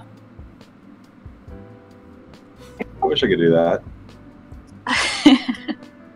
We'd be doing a whole lot of other stuff in between too. You know, like if you like work with someone or you go to school with somebody, and you'll hear the way they talk to like the help. Like if somebody comes to deliver something and they're just like total asshole, and you're just like, I don't like you anymore, or something like that. Yeah, like there's things, I don't know, or they just say stuff that you're just really annoyed. You know, like bragging about how much porn they watch or something like that. I don't know. Take your pick. Yeah, there's a date tip. Don't watch porn before your date. You know, recognize she's a human being. That's not the. Or at least just don't talk about it, because it's like TMI. I just read a study. Bringing back flashbacks for you, miss the good old days. I think porn is a very porn and girl healthy thing. Here's my thing: if anyone watching, if you have a significant other, and you get hit up by some other person that you shouldn't be talking to, but you get that itch and you're like, wow, this person's giving me attention, let me see where this goes. Ooh. And you're kind of thinking of texting and the possibilities and the sexting and everything that will allude to. The moment that you get the inclination to do something stupid like that and betray your significant other, go to a quiet spot, pull out your smart device, go on your favorite explicit website, watch a few videos, finish off, and trust me, those feelings that you had of doing that will disappear. They'll go away. Awesome. It's a good way of keeping yourself in check. You want to make sure your scientific experiment with this one. How many times have you done this? Well, let's see. What's today? What's today? Friday. Is this like 9 out of 10 times? No, like well, yeah. If you want me to be real, I mean, this is a tactic that's been utilized over the course of time. Yeah. It's time tested. All right. It's been tested. It's been tested and vetted by yours truly. And that's just my piece of advice. I mean, obviously, it's not going to work for everybody. For some people, that might encourage them. But hey, you know, that's if it would encourage you, then just ignore it. Figure it out. Don't you guys think sex was way better before the internet, before like porn magazines, back when people had to use their imagination? No, I'm saying like back like in Little House on the Prairie days, before all this happened. Don't you think it would have been better, because they're like, oh my gosh, I'm seeing a naked woman and she's like, you know, in my cavern or whatever, and it's not like you can just go, oh, I'm sorry, miss, I'm busy, like lock the door and like go watch, you know, porn on your computer or something. Like it just seems like it would be like more real back then, because like people couldn't just. It's like cheating. I will concede. I don't mean like cheating on your significant other, even though like I don't know. We'll not get into that, but like cheating. Yeah, cheating the experience, exactly. I would say, yeah. The internet, modern day technology, it has kind of desensitized this to a certain point. Kinda. No, it definitely has. But you take anybody, you subject them to a lot of pornography, right? they're going to be desensitized to it, and they're going to need something more and more and more. Like, it's going to take an extraordinary amount more. That's why currently we have all these crazy fetishes, you know, where sex, like, even if you go back like 30, 40 years ago, sex was still a very inside thing. But then the more that time went on, you had Playboy, and it became more mainstream, and the more mainstream it was, and the more eyes that were on it, the more socially acceptable it became. Then you had all these crazy fetishes popping up out of nowhere, and that's because, you know, people have become desensitized to it. Elliot Rogers. I don't think he watched enough porn. I think he did, and he was like, why can't I get this banger in real life? I gotta, like, just go back to the internet, and it wasn't working out. Alright, I watched a documentary on Elliot Rogers, since you're bringing him up a lot. His number one problem, he had a lot of fucked up issues, but from what I took away from the documentary, is his home life was pretty fucked. And I don't mean to say, like, oh, I feel bad for him, he had a bad parents or whatever. No, no, no, no. His mom and dad divorced. His mother was a gold-digging bitch. And his dad was like, he sunk all of his extra money into this stupid documentary that he made. I've watched the documentary. It's some of the most god-awful fucking filmography. It's a horrible fucking documentary. It's a horrible piece of film. Okay? And it completely tanked. Alright? And so they were divorced. He needed to pay child support. He was really hard up for cash. Didn't have a whole lot of money. He gave as much money as he could. Still wasn't enough. The fucking ex-wife was super fucking greedy, Elliot's mother. And that's kind of what was ingrained to him from his mom, is that women need money to be happy. And so he associated everything in his life with, I have money, I have a nice car that mommy and daddy bought, why don't women want me? Oh, I need to act like this perfect high-class gentleman, that's what I'll do. But he kind of associated everything with kind of being handed to him because of having that wealthy, affluent lifestyle growing up, with having a lot of money. Like, everything was dollars in his mind. Like, dollars were how you got women. And he only wanted a certain type of woman. It had to be the sexy girl next door that goes to sorority kind of girl. Like, he filled his head with all these ideas and this envisionment of the perfect woman and how to attain the perfect woman in all the fucking wrong ways that it led him off the deep end. Mm-hmm. And he's burning in hell right now. So sad. Life, man, it passes fast. Zoom, zoom. You know, you don't recognize it when you're younger, but yeah. Some would say that the whole Elliot Rogers thing was completely staged, that it never actually happened. I'm not researching that area. I can tell you more about the sun, moon, and stars, though. That kind of reminds me of I watch like the Dr. Phil snippets on YouTube sometimes, because it just pops up on like things you might like, probably because I watched a couple. Yeah. So like and then it keeps getting me because I'm like, I gotta see what this is about. And I'm like that with Judge Judy. Every time I see no, I don't eat Cheetos when I watch it. But anyways, I was watching this one today where this woman, she became obsessed after her husband left her for a stripper, or cheated on her with a stripper. She became obsessed with grooming her daughter to become like a stripper, like in her teenage years, dressing and acting like that, because she's told her daughter that that's what men want. Men want a stripper. If you want to be happy, if you want to keep a man, you got to be a stripper, act like a stripper. And that's what, when you were talking about that, it reminded me of that. And that's like bizarre and like disgusting, disturbing. As a man, I wouldn't want to be with a stripper.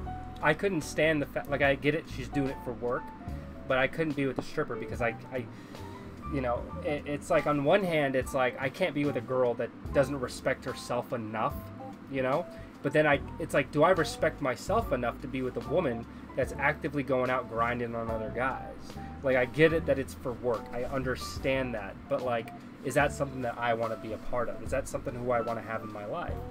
She might be the most coolest, badass girl in the world, and she's doing it for the money, doing it to take care of bills or whatever. I get it. But that's its whole realm that I just can't do. I don't understand. I think you forget sometimes. You don't have to make that decision. You're done, bruh. You're locked in. You're right. I don't have to make that. I'm But completely. to each their own. To each their own, man. You know, I'm not gonna judge what people decide to do with their lives. Like my uncle, for example, exclusively dates strippers. It must be pretty rad, you know. It's a party lifestyle, no doubt about it. Oh my gosh. If that's what you're into. The sex scene It is big, sucks. man. Sex is like the same. I mean, it's strippers. I mean, come on, that's like tip of the iceberg these days. I mean, it's just like a Well, it's a massive tip of industry. Yeah, but like, I don't know. I'm trying to think of an example, but like, does it really turn you on for your stripper girlfriend to come home at night, pull all the ones out of her underwear, and slap them on the table and be like, "All right, you ready, in the mood?" And you're like, "How many dudes Dude, people are freaking masturbating that's to your face right now?" Like, that's like not even like I don't know. That doesn't even make the top 10 of crazy shit that people are into.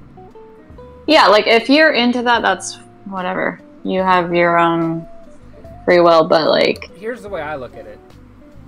When you go into a strip club, you know that you're going in there, you're paying for a service.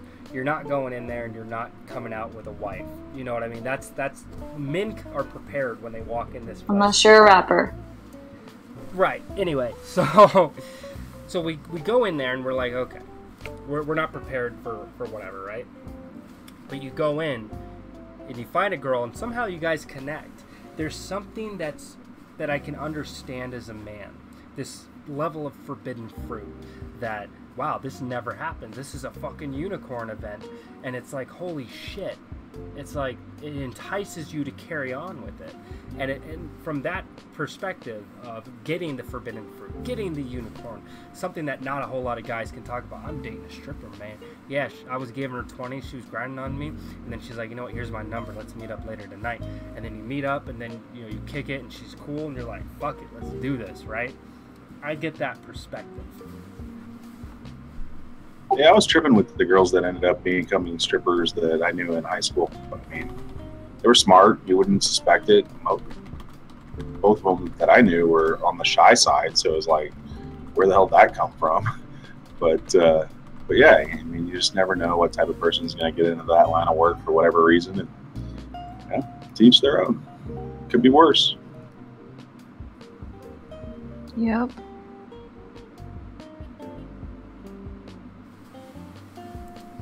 That's a good looking mug. How do you guys feel about how would you feel if your girlfriend or wife was a massage therapist? Yeah, cool, man. Just trying to help people. Yeah. Bring it on. Fake wife. She went to college for that.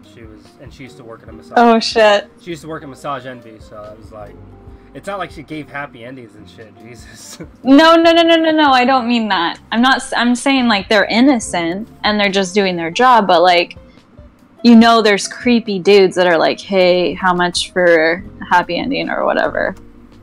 Well, that's part of life, especially women deal with that shit all the time, regardless of what they do.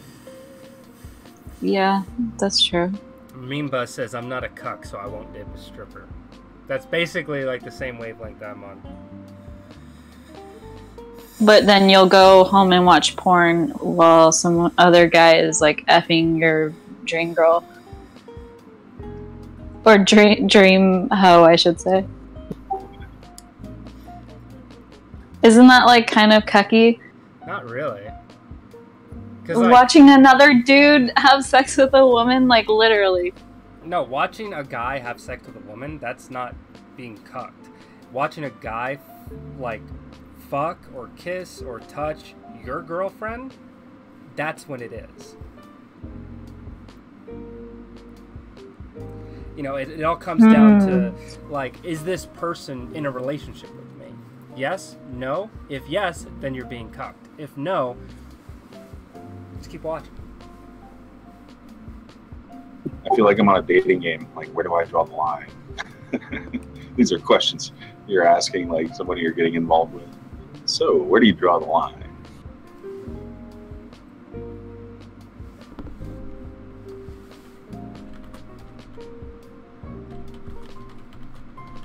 What if you were? Never mind. I don't want to go down this road. Yes, please. What is it? No, you already started.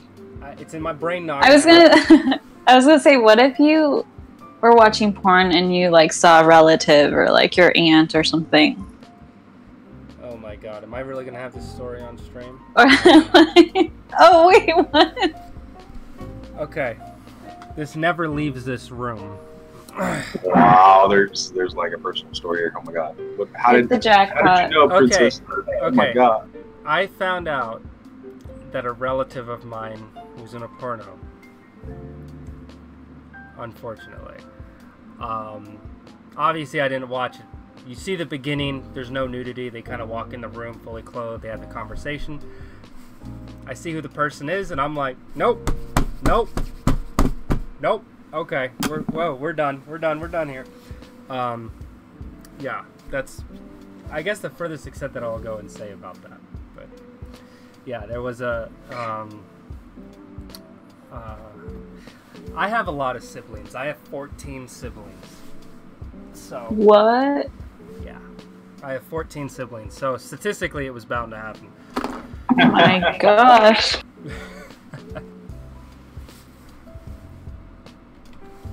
That's crazy.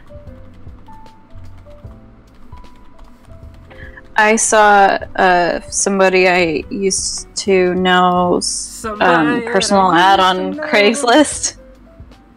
What do you mean? Me and my sister, I know this is gonna sound like a yeah right, you guys were really on there for yourself, but me and my sister, we were like obsessed with going on Craigslist and looking at the personal ads. Have you guys ever looked at those? Yeah, for just strictly curiosity reasons. No, I really did though. But some of it was Wait, gross because like you would just be like, what the hell? That's insulting.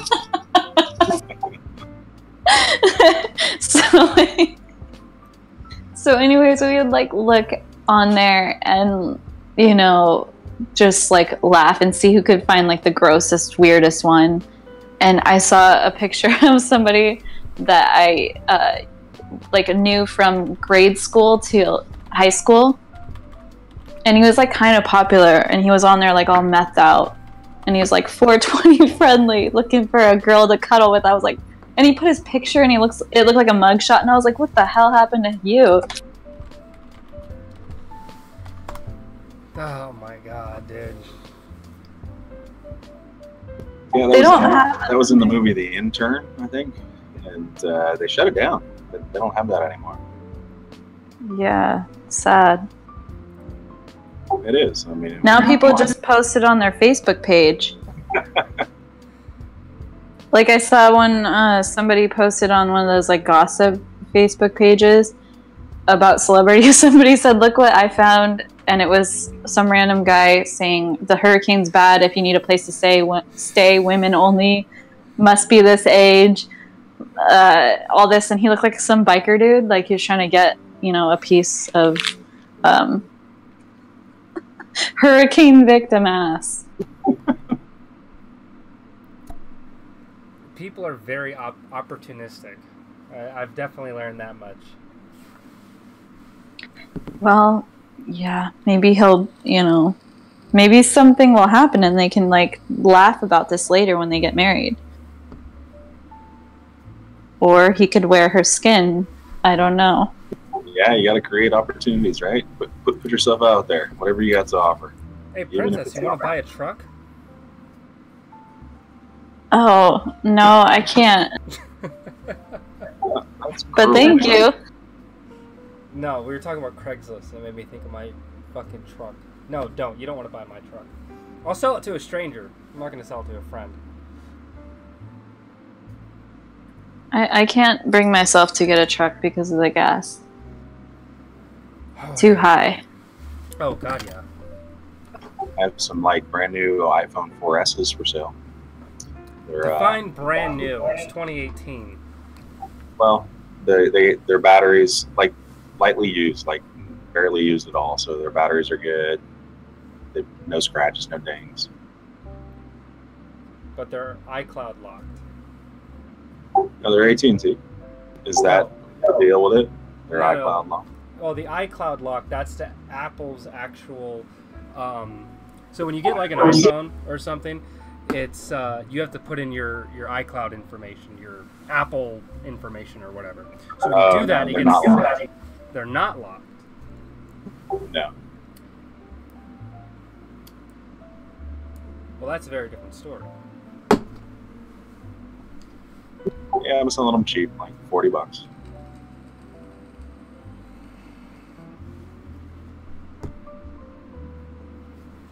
I need to write more on shelter.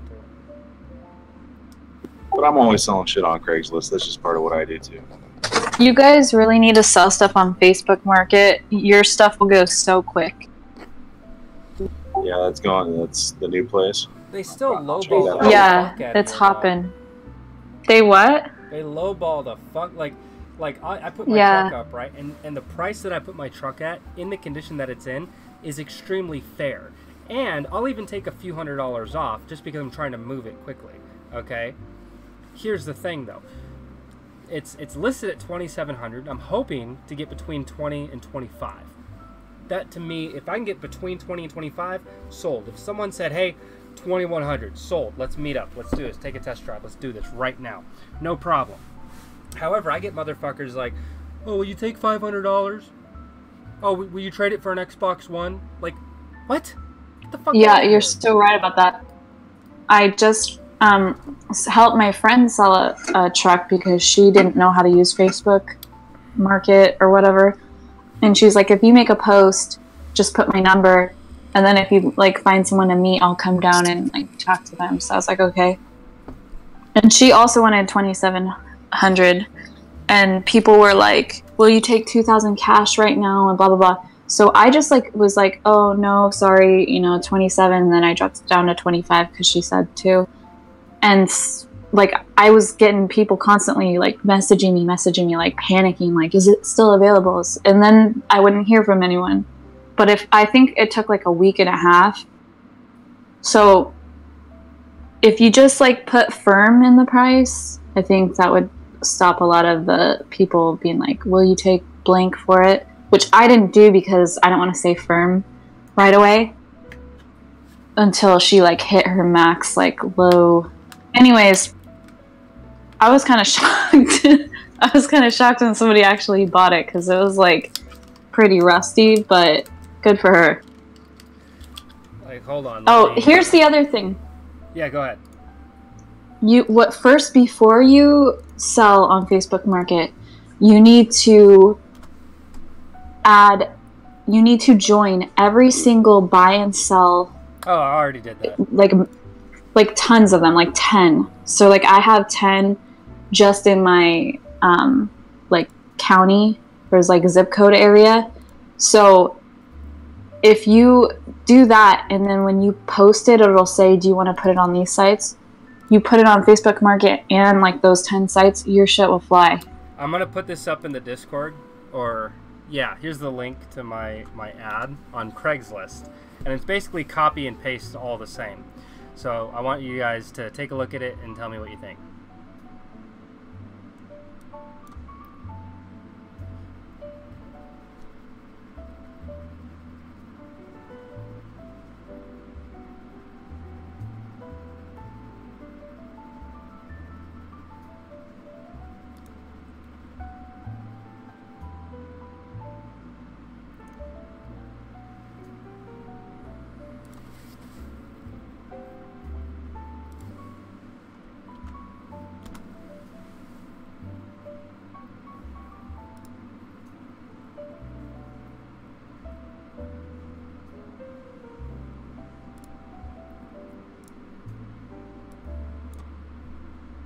Hello?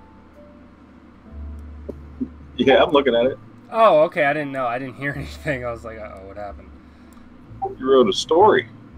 Well, I try to be thorough and I try to be upfront and let people know, because I see a lot of ads where people will like put a picture and then basically say blows cold air, and then that's fucking it.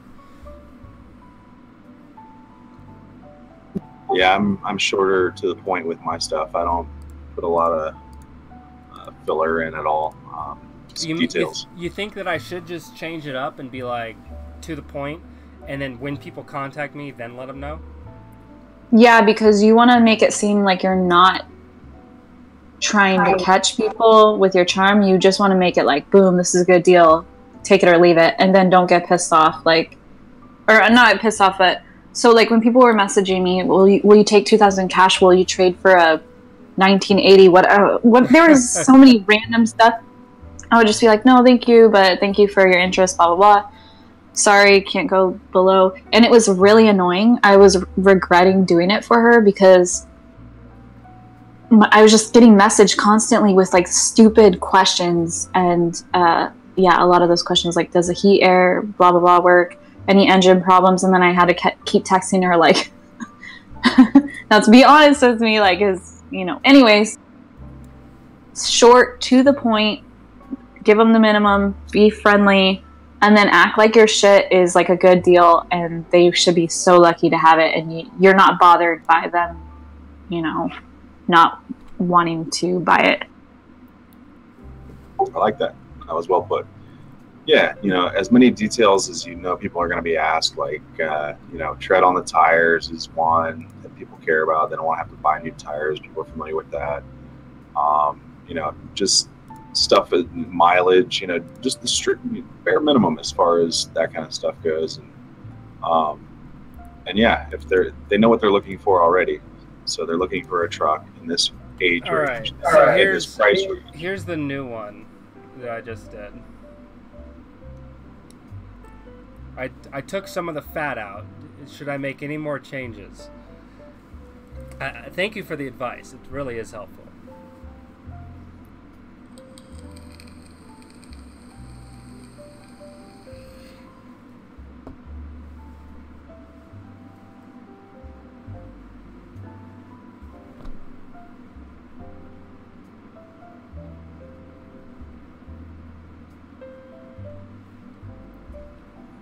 Yeah, I think it's good, and you still need to put on Facebook Market so people can bug you constantly, and like,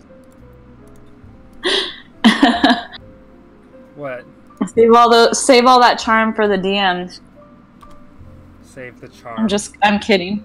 Oh, I gotta, do my thing. I gotta let people know, like, hey, I'm a good guy. I'm not gonna fuck you over. Come on, let's go to this dark alley and make a deal. The idea is to not have like it be about you whatsoever. The least personal it can be. That way they have no way to judge you. So I should do less then. It's not about you. It's about the product. I'm just saying that's how I approach to selling things. Okay, real quick. Riding amazing work truck. Seriously, no joke. This bad boy is a champ. Decent gas mileage for a truck and well maintained.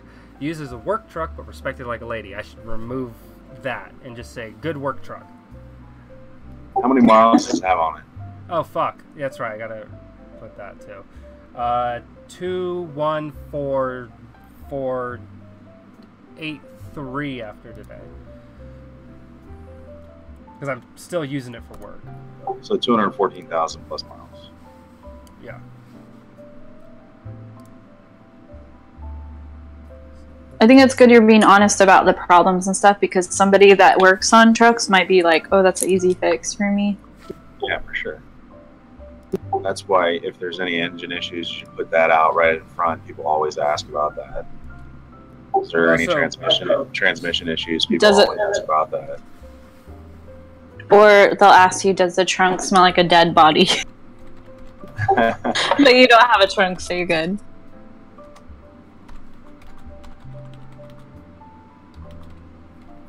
You should close with that. And by the way, my car does not smell like a dead body. It's really, it smells great. A little humor, that's a good thing. I'm kidding, don't do that. Oh, I always laugh when people put shit in like that. I'm like, nice, that's classic. But yeah, once again, personality, it's not about you, it's about the product. They know what they're looking for, they know what the price range is they're looking for.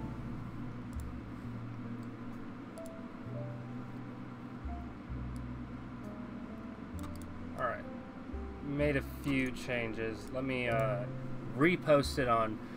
Well, I gotta delete the old one first. And fuck, I should probably just delete it from the phone because I can't even. You don't need to delete it. Just have multiple posts up. Doesn't matter. Oh, I thought that if you post up the same thing, they detect it and. Maybe in the same category. Ranger. There we go.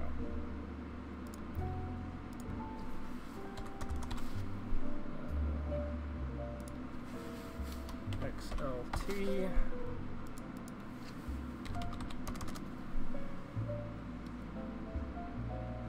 Describe. And then post photos, which shall be 1, 2, 3, 4, 5, 6,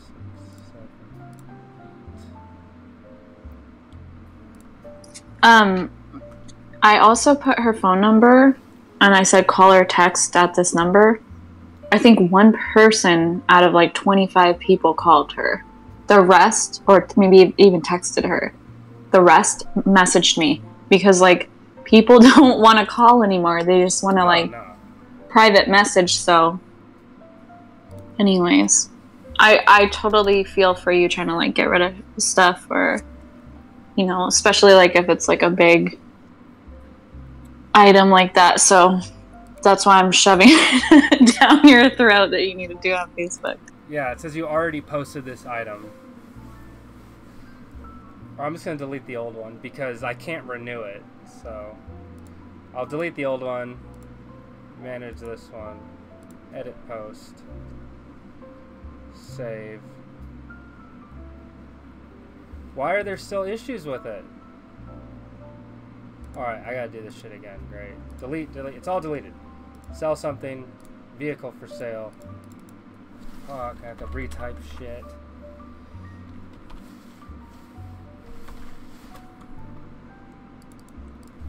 Fuck. Alright. Ugh. Yeah, so guys, go ahead and talk. Hey man, we're with you. Selling shit. Priorities. I was actually just going through my Craigslist listings tonight. I just posted that a little bit ago. Got a few more things I want to be posting too. But yeah, I mean, learning how to do these things yourself these days is so important. Understanding different marketplaces, the new marketplaces that are emerging. I remember when Airbnb came out and I started using it. Holy shit, what a game changer. I mean, that thing just took off.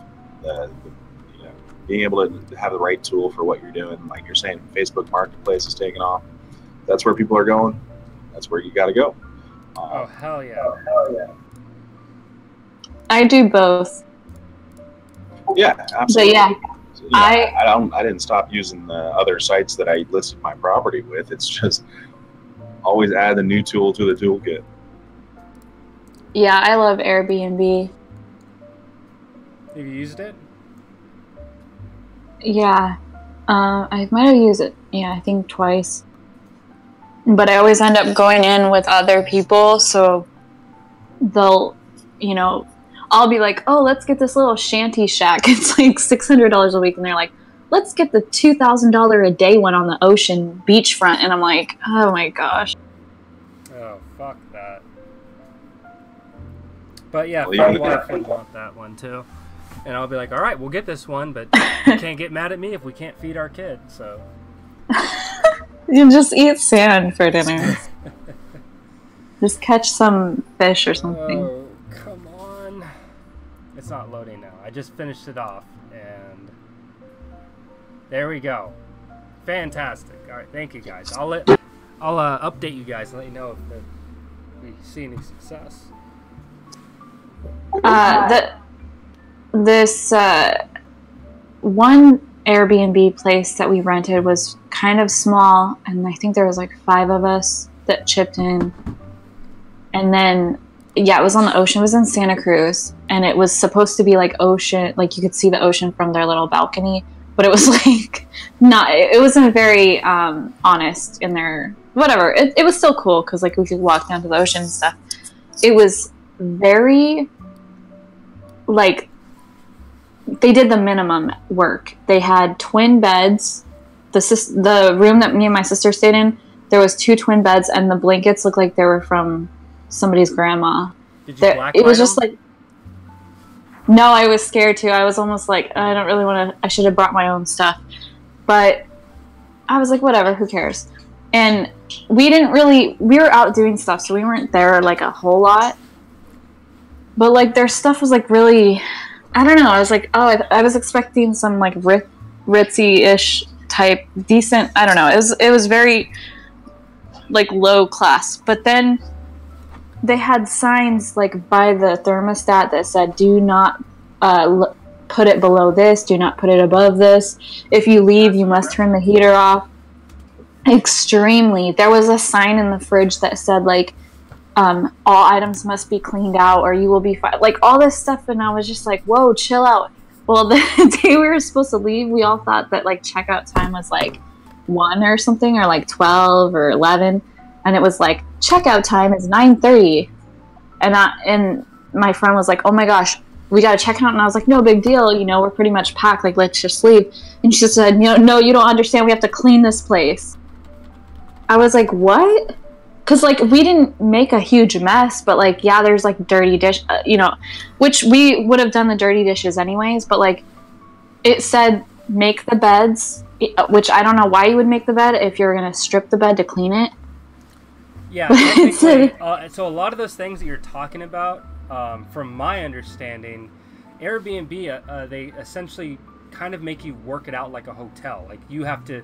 When people leave, you have to have either yourself or staff come in to be able to take care of that. I have a client, kind of regular, and it's really weird too, because you're not in Clark County. You're not really supposed to do this, but I guess with certain apartment complexes that are privately owned, you can kind of get away with it. But what this client does is they go out to nice apartment complexes that are privately owned by like an individual or like a small what's the word for it, like a small company that does multiple chains of apartments in the area. Nothing major. So what they do is they go out to different areas, they lease an apartment, and then they buy all brand new furniture, decorations, and they call me. I go down, I build all the furniture, I mount all the stuff on the walls and shit. And it's a lot, like, it's for an entire 2-bedroom apartment that you're putting all this shit, like, it's a lot of shit. Like, the last time I worked with them, it was a total of, like, 3 days, and it was, like, 8 hours a day worth of work, which is good for me, but it's a lot of shit. And I learned a lot, too, when talking with the people that were running this. They lease an apartment, they get it ready and set up an Airbnb, but on certain, like, closets in the apartment, you have to change out the locks for a keypad one, and inside there's all the cleaning supplies. Well, they have another person in Las Vegas, because they're based out of I believe Austin, out in Texas. So what they do, or Houston. So what they do is they have people that live out here that, oh hey, we have a client, they're leaving today, so you need to go there at this time, clean the place up. That way it's good for the next person to come in. So that person will come in, they have a key to get in, they clean the house up, and they make all the beds and all that shit. So it's I mean, I don't know if everyone's operating that way. I mean, you could have stayed somewhere where it belonged. It's someone else's second home that they're just renting out, you know, whenever they can, just for extra money, which would make sense. It is very, very lucrative as opposed to the monthly rentals. I mean, hell, you can get a sizable amount of money. Like, let's say you rent out a house for $2,000 a month. The same thing with an Airbnb. If you get multiple guests coming through and you're renting it out $600 a week, that's a decent amount of change extra as opposed to a long time leasing. The thing is, having someone long time though, you know, there could be a dead season. You know, there could be a season of the year where you're just not getting. You might have one person come stay a night or two there, and then it's closed up for the rest of the month. So it's a little bit of give and take, and it all really comes down on the price point. Well, I'm just rambling now. Yeah. Well, okay, so I understand, like, if they were like, please take your sheets off and, like, throw them on a pile on the bed or something like that, or do the dishes, make sure, you know, there's not pillows on the floor or something like that. I get that, but, like, that's common sense. but like this person's detailed thing where the list of things you had to do before checkout to get your cleaning deposit back was like must sweep the deck outside. So like, so we were like, wait, are we the maids because for the next people, because this is ridiculous. And it was like must clean all fingerprints off the glass, like the glass table, the glass door, and I was like, what the hell is this? See, Sometimes I wish I left notes like that at my properties. I've been doing rentals for a long time, and multiple rentals for quite a long time, actually. And yeah, you wouldn't believe some of the things that have happened as far as people making messes and things that they do that just make a mess. It's just, you know, everybody's different cultures, and you know, different people from all over the world, and you know, it's one of those things that sometimes you wish you would have outlined exactly what not to do. But yeah, I get it. My properties, I don't do any of that. You know, I just deal with whatever the issue is afterwards. I, you know, try to understand, you know, respect things. If it doesn't happen, it doesn't happen. Oh, see, I can't rent. Like, I would be such a bad renter, like, or landlord person. Like, I would lose my mind because I would be like, oh, they didn't turn the fan on when they took a shower, and now my walls are like an appeal. Like, I'm like OCD with stuff like that. Oh man. So like, I understand why people would do that, but at the same time, like, if you just shouldn't rent your shit out if you can't handle the stress of like people messing it up. Let's take a step back. You talked about the whole OCD in the bathroom thing. What kind of paint are you using in that bathroom? Because they make a very good it's a good concoction of paint to where it's relatively friendly around water. Yeah, I think it's semi-gloss. It might be high gloss in the bathroom, which I know it's good for bathroom like moisture, like just kind of slicks off. It's not like absorbing the water. But here's the thing: my dad is extremely OCD, and like he has ingrained things in my mind I know are crazy or I know it's over the top, and I still don't care because I've just been like kind of brainwashed. And I'm all about prevention. So once the crap hits the fan and like okay, so I have like peeling wall in my bathroom, then I just deal with it. But like if my bathroom looks perfect and like I want it to stay like that, I'll be like, you know, wiping down the walls like after someone takes a shower. Like I don't know, it's weird. Yeah, man, it's a lot of work. It's a lot of work as far as different people, different habits, and you have to turn your eye. You know, you can't just get pissed off about everything. It's just not worth it when you're renting a property out. You just got to deal with whatever comes your way and move forward, because you got to get that next renter in. Thamor, I have a question for you. Do you wear a watch? No, I don't. What? Oh, you seem like a watch guy to me. Oh, never mind. I've had many watches in my lifetime. I actually have some really cool watches. Sector watch. I don't know if you're familiar with that one. I'm going down the rabbit hole of watches. I actually just started my watch collection. Fake Wife, a very good beginner's watch that she got me for our anniversary was a Timex chronograph. It's a quartz movement, so it's all battery operated and all that stuff. But you know, I've always been fascinated by watches, and you know, I'm like, why not start a watch collection? Not like get a shitload of watches, but like, you know what? Like every couple months or something, change it up, do something new. You know, and I'm just started getting into it. So there's a lot of things about watches I've been doing. There's this YouTuber, one of the bigger YouTubers. Me and him talk like every now and then. He's called The Time Teller. We talk on Instagram, and I have questions about watches, and he hits me up and stuff because I am just getting into it. But I know like some of the higher end ones, like ones I'm not too crazy about the Rolexes.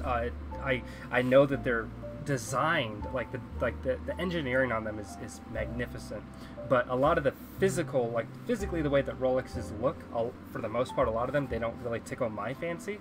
The Submariner's nice, but there are Seikos and Omegas that look just like that. Anyway, yeah, sorry, but yeah, I am going down the rabbit hole on a lot of that stuff. But yeah, go ahead. Sorry. I know where it's down the rabbit hole further with time is understanding. We get a lot of clock references with like Alice in Wonderland and stuff like that. Everything above you works like a clock. The sun and moon work like a clock. The moon tells you the day of the month.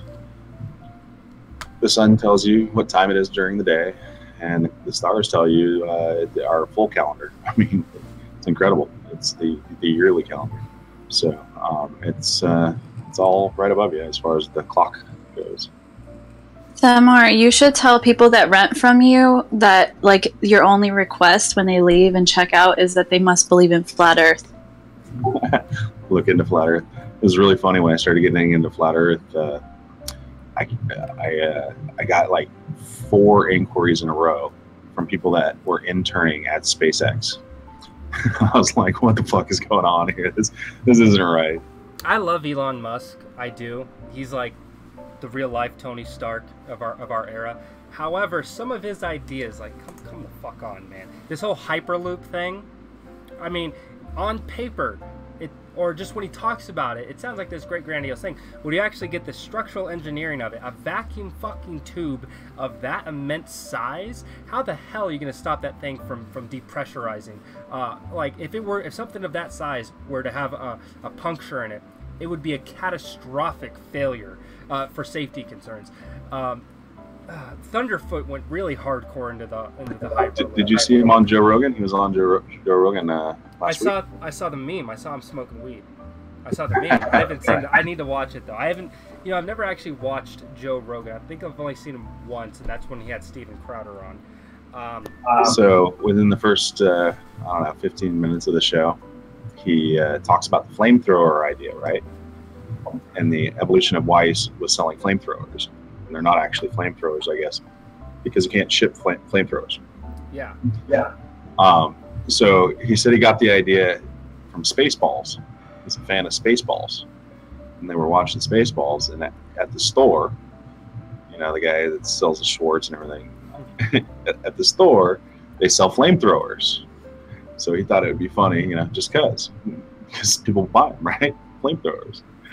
And I thought that was pretty telling. Spaceballs, look into it. Flat Earth.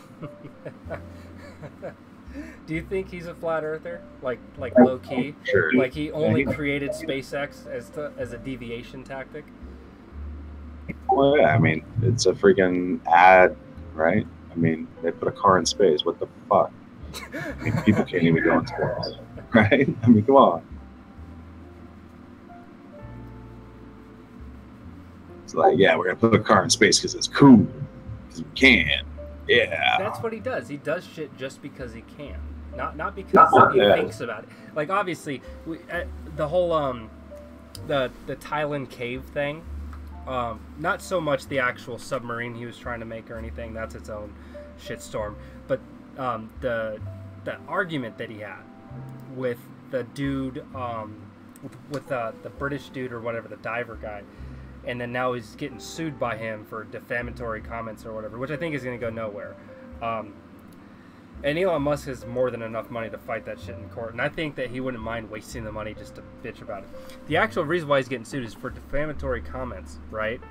But these are all, if you look back, this is all like him basically saying that this is just his opinion kind of thing.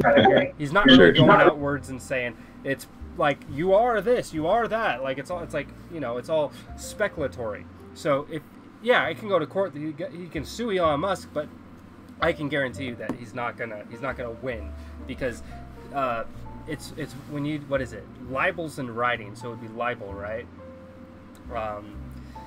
So like, oh, it's a case of libel against me, and it's like, well, if you actually look at what was said and the posts that are written.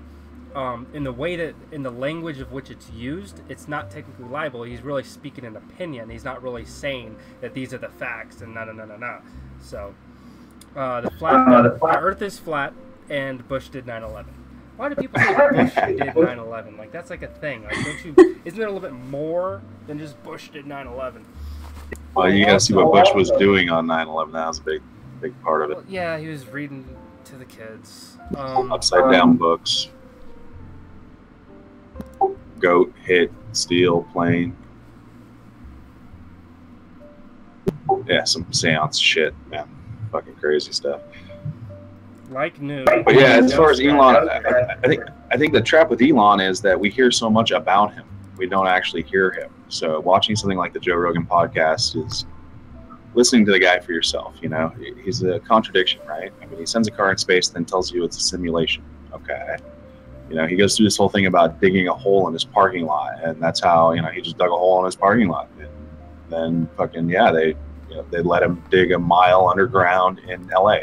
So like, he has free reign underneath the ground in LA. Like, this guy is not a fucking genius. I mean, he's not responsible for the things we think he's responsible for. I mean, oh, I dug a hole in my parking lot, you know, and fucking, yeah, man. You know, he knows some shit. There's no doubt about it. He's in the loop. He talks about things. But one of the things that he talked about was that earthquakes are a surface level phenomenon. I thought that was just awesome to understand the nature of that, and that they don't affect fucking tunnels at all. I thought that was cool. But yeah, as far as, you know, this mysticism that is Elon and what he's, you know, what he's bringing us into this new fucking frontier of shit. I don't know. It's just about dog and pony show to me. I don't watch Joe Rogan very often, but or listen to him or whatever. I watched. Somebody sent me a YouTube video of him talking about Kim Kardashian's surgeries, or like the Kardashians in general.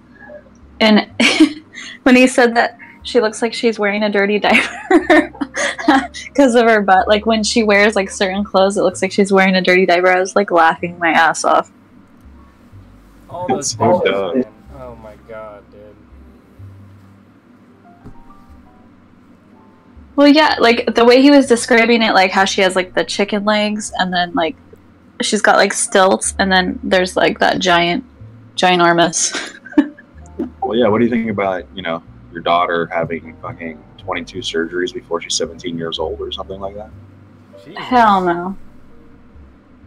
Well, that mom, there's something wrong with that mom. Like, I've watched the show before, and she doesn't give a fuck about their health, their well-being, or anything. All she cares about is what can they bring monetarily back to the family. And that's not even to say, like, so much money, but, like, the family itself is a brand. And within that brand of the Kardashians, there's all these little sub-brands that all have, like, their own thing. You have Kim, Kylie, Kendall, like, all these girls have their own fucking thing going on, but it all ties back to the family as a whole.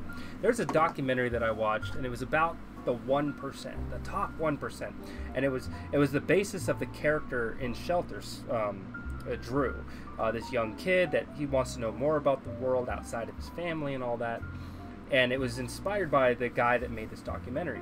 Well, this guy, his family was extremely affluent. Like, we're talking, they were like in the top 30 of billionaires in the world. And he's like, you know, he loves doing film stuff and whatnot, and he wanted to do a documentary about the 1%. And no one wanted him to, like, his family was adamant, you do not need to make this. Do not make this documentary. It's like, no one needs to know about this kind of stuff. And it wasn't like anything illegal or anything. It was all things about them doing what they got to do to keep the money in their family. And so in the documentary, he goes to this like convention hall where you have all these crazy like rich families. Like, we're talking like, oh, you make $100 million a year? Oh, well, yeah, I know, times are hard. I'm so sorry to hear about that. I'm going to go off in one of my 50 private jets now. Like, we're talking like these guys got fucking money for days. And so he's at this convention, and one of the things that they're talking about is there's different tiers of your family. It's like, okay, so is your family a tier 1, where it's like, all right, so you the parents, you are the first generation in this era of wealth. How do you sustain that wealth and keep it within the family? So, and then there's different tiers, like, okay, so you're a tier 3, tier 4. You're multiple generations in. Your family might have at one point in time like had stock or had an invention, or you're related to someone like a Rockefeller or some shit from back in the day, and the money kind of, and you inherited it down the line through to you. How do you maintain and keep that wealth? And one of the things that was very telling was they briefly talked about directional, because you want to choose your heir who's essentially going to get the most of your wealth when you're gone. But the whole thing, it stemmed from maintaining that wealth within a circle. So the Kardashians are very much like that. Like, they have like the brand of the Kardashians, where when the Kardashians kids have kids, and that tier, like, you know, expands like that, it starts to fan out, obviously. So the family of the Kardashians will be dissolved, because it's mainly, it's all girls, right? No one gives a fuck about Rob. Are you fucking kidding me? So he's kind of written off on its own. So these girls, when they have kids, their kids are more than likely, you know, if they're smart, they're going to keep the Kardashian name. But, you know, traditionally, their kids are going to get their father's last name, or even like a hyphen or whatnot.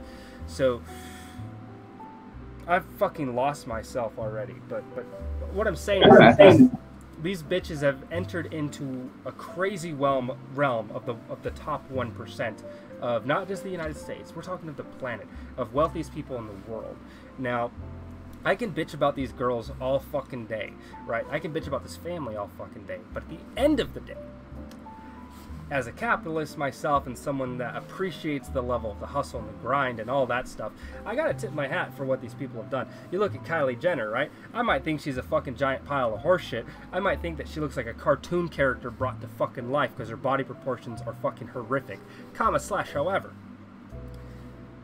she has an extremely profitable business that's done on the backbone, on a platform that anyone in the world can do. But she was able to formulate a product with a team, minimalize the team to just the core. She has 7 people that actually work for her company, not to mention the people that she outsources her work to and stuff. Don't include those in her company because she's not paying the overhead for them. But she's fine-tuned her thing, right? Now, you know way too much about these people. About to say, fake wife, right? Fake wife likes to watch a lot of makeup tutorials and stuff. And Jeffree Star, who I've don't watch him at all, but I've known about him for years because he's been on YouTube for a long time. So Jeffree Star, I watched a video where he this guy, he's like the top. Now this is what I think is funny. Side note, side rant within a rant. Jeffree Star is the #1 beauty professional on YouTube, and he is a fucking dude, okay? No Looks offense, like an alien, too. doesn't matter. No offense, girls, but you're so bad at being women that men are doing it better than you. How fucked up is that? Man of the year, woman of the year going to a fucking man. The #1 YouTube makeup tutorial is for a fucking dude. I mean, come on, girls, you gotta step your game up. Just saying. Anyway, he reviewed Kylie's products. Her products are garbage, right? And this is a guy that we're talking about, like, that's what he does for a living. He reviews makeup and stuff, like high end, and we're talking like high end, low end. He was saying in his review of her makeup is so fucking bad. The shit that you can get down at CVS right now is superior in quality and in just overall in comparison to the stuff that Kylie saw. But Kylie is so much more successful. And why is that? Well, because the name. There's a lot of her fans on Twitter were really hardcore bitching about a set of brushes that she released because they didn't like the price point. Guess what? They still went out and bought them.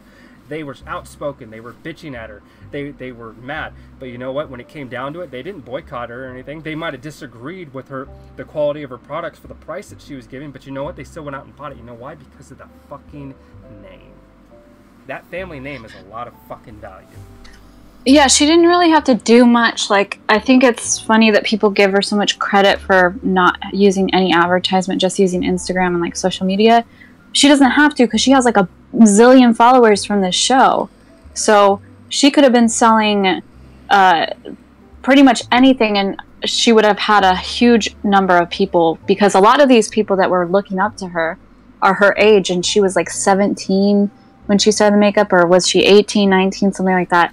So you got all these teeny boppers that don't know a damn thing about makeup, and they're being told by this beautifully, surgically masterpieced person is like, hey, I made this, like, come buy it. So they're using their mom's credit card. Everybody like runs it up, and then it's like sold out. So if anything sells out, doesn't matter if it's like garbage, people are gonna want it because it's sold out. So I mean, it's just, I don't know, like I don't watch Jeffree Star, but I do watch a lot of makeup tutorials, and I've only heard from people who aren't like trying to kiss the Kardashians' ass, especially Kim's makeup, that like contour stick thing.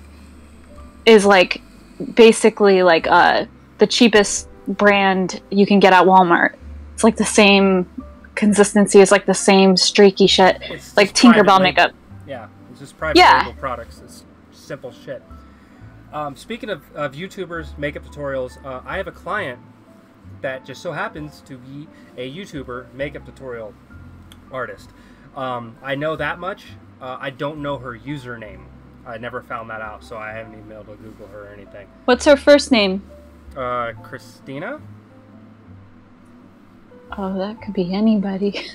Yeah. Yeah, and that's why I come to Mace's, man. Fucking, you never know what you're gonna get. Yeah, that's Nowhere, the thing. nowhere else would I go that I'd be talking to people and we'd be talking about YouTube makeup face tutorials. Here's the thing. This girl that I've been doing work for, she's well off, which is good for her and all that, but she's cool, right? She's cool, and she's not disrespectful or anything. She doesn't like flash money or like, because I've had clients that like they'll try to shoot the shit with me and all they do is talk about how much money they make and stuff like that. Like it's like whatever. Like, yeah, bring the handyman over and fucking basically indirectly talk shit about him in comparison to you. That's fucking great, whatever. But it's cool. This chick's cool, right? I don't mind working with her, doing work for her. Today I had a job. I had to go, and she had 2 beds, and she wanted to swap the beds from each room, and she wanted one that was still disassembled because she was going to take it into storage. Cool, no problem, right? Well, here's what ended up happening. There was some guy, I don't know if it was a boyfriend or like a really close friend. There are pictures of him in the place, but I'm not sure who he was. Neither Logan nor Jake Paul are good. They both need to die in a fucking fire. Side note. So I'm in there doing this work for her, and this guy was there, and I had my headphones on. So because I have my headphones on, they could see I have my headphones on. Where are they? These little guys. I have these headphones on, and I switch rooms because I'm carrying parts of one of the beds over, and my phone's in the other room, so it kind of clicks out and everything. So I have my headphones in, but I'm not listening to anything. So I can hear them, and they're fighting, right? They're like arguing. And what she's saying is, can we not talk about this now, please? We can talk about this probably some other time. And he's like going on and talking about money, and I guess they're organizing some big event in New York or some shit. And you know, he started talking like, oh, it's going to be like $100 million. You know, you need to, you know, if you're going to spend that much money, you got to time it out right. What the hell? Like, just getting into this huge tissy fit, right? And she's like, can we please, like, seriously not talk about this? She's like, well, she said, can we please not talk about this when I have company here? And he, like, I saw him out of my peripheral vision as I, you know, put one piece down, went up to go unscrew the other piece of the other bed that was in the other room. Because it was like, that room was like open to the living room. So I could, you know, we're all essentially in this one giant room at this point. And it's like, company, he's the hired help. He don't matter. And it's like the closest that he's ever come to $100,000 is this conversation. Don't worry about him. And I'm like thinking to myself, like, what a fucking douche, dude. Like, this guy, man. Anyway, I don't know. That's just... Is she African American? No, she's white with purple hair. Okay.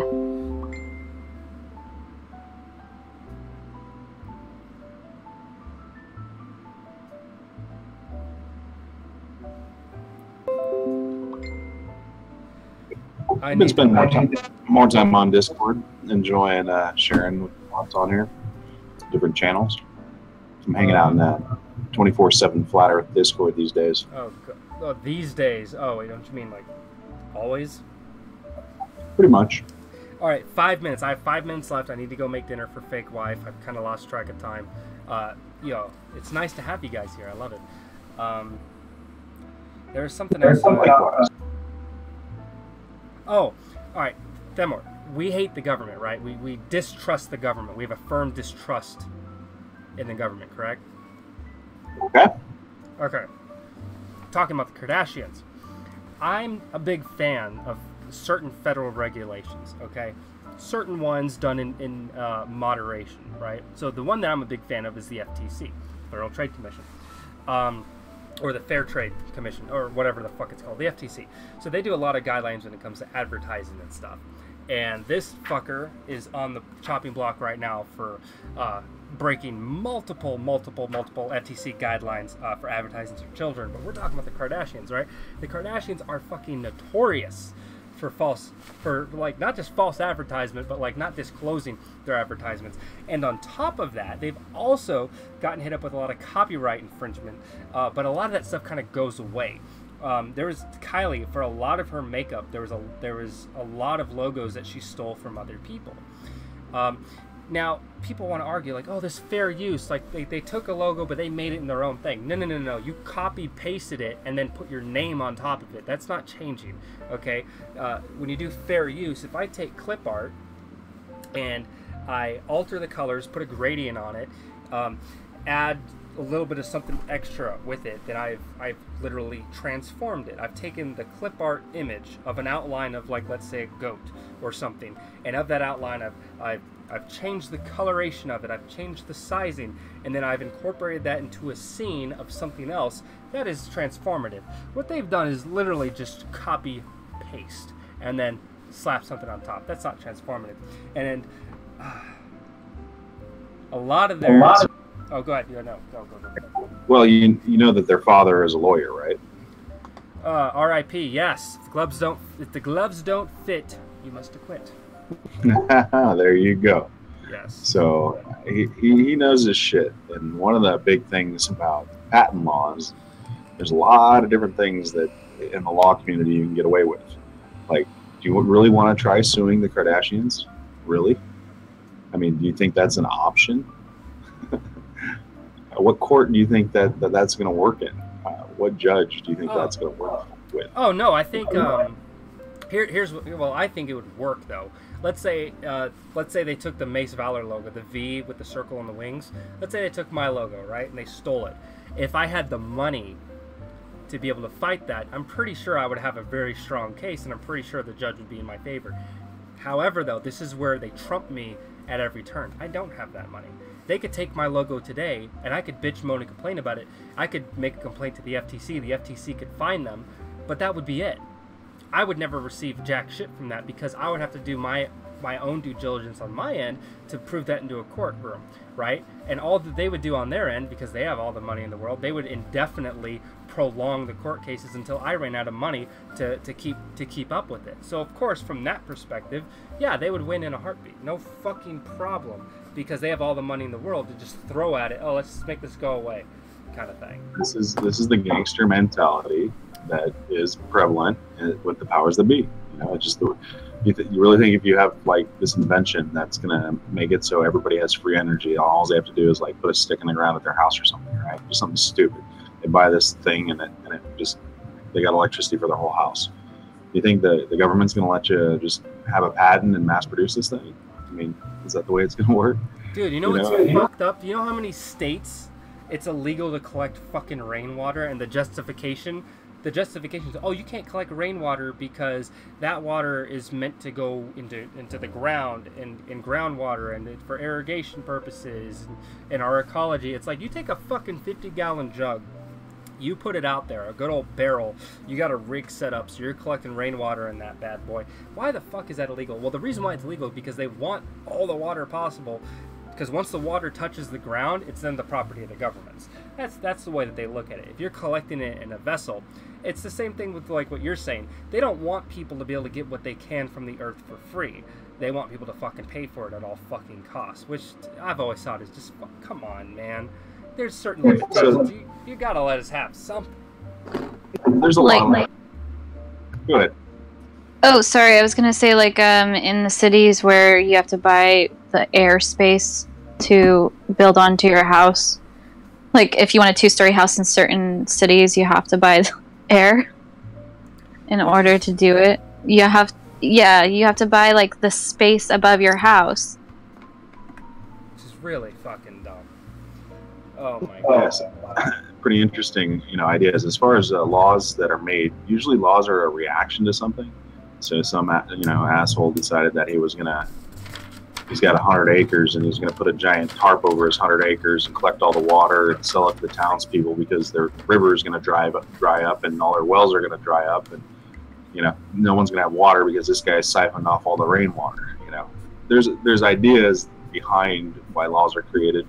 and we're not meant to just follow all laws. That's what they want you to believe. There's general laws that we understand, we get, and then there's just shit, like growing anything in your garden. I don't care what it's capable of, hallucinogenic, psychedelic, whatever. You're telling me I'm not allowed to grow a plant. That's just stupid. They're not, are they enforced kind of thing? That's the idea, is the enforcement of these rules too, is like, let's not be silly. People aren't getting sent to jail because of rainwater, but other people, they do manipulate the law like we're talking about, like the Kardashians use it as a weapon. They weaponize the law, and they say, hey, you want to fight? Here we go, let's do this.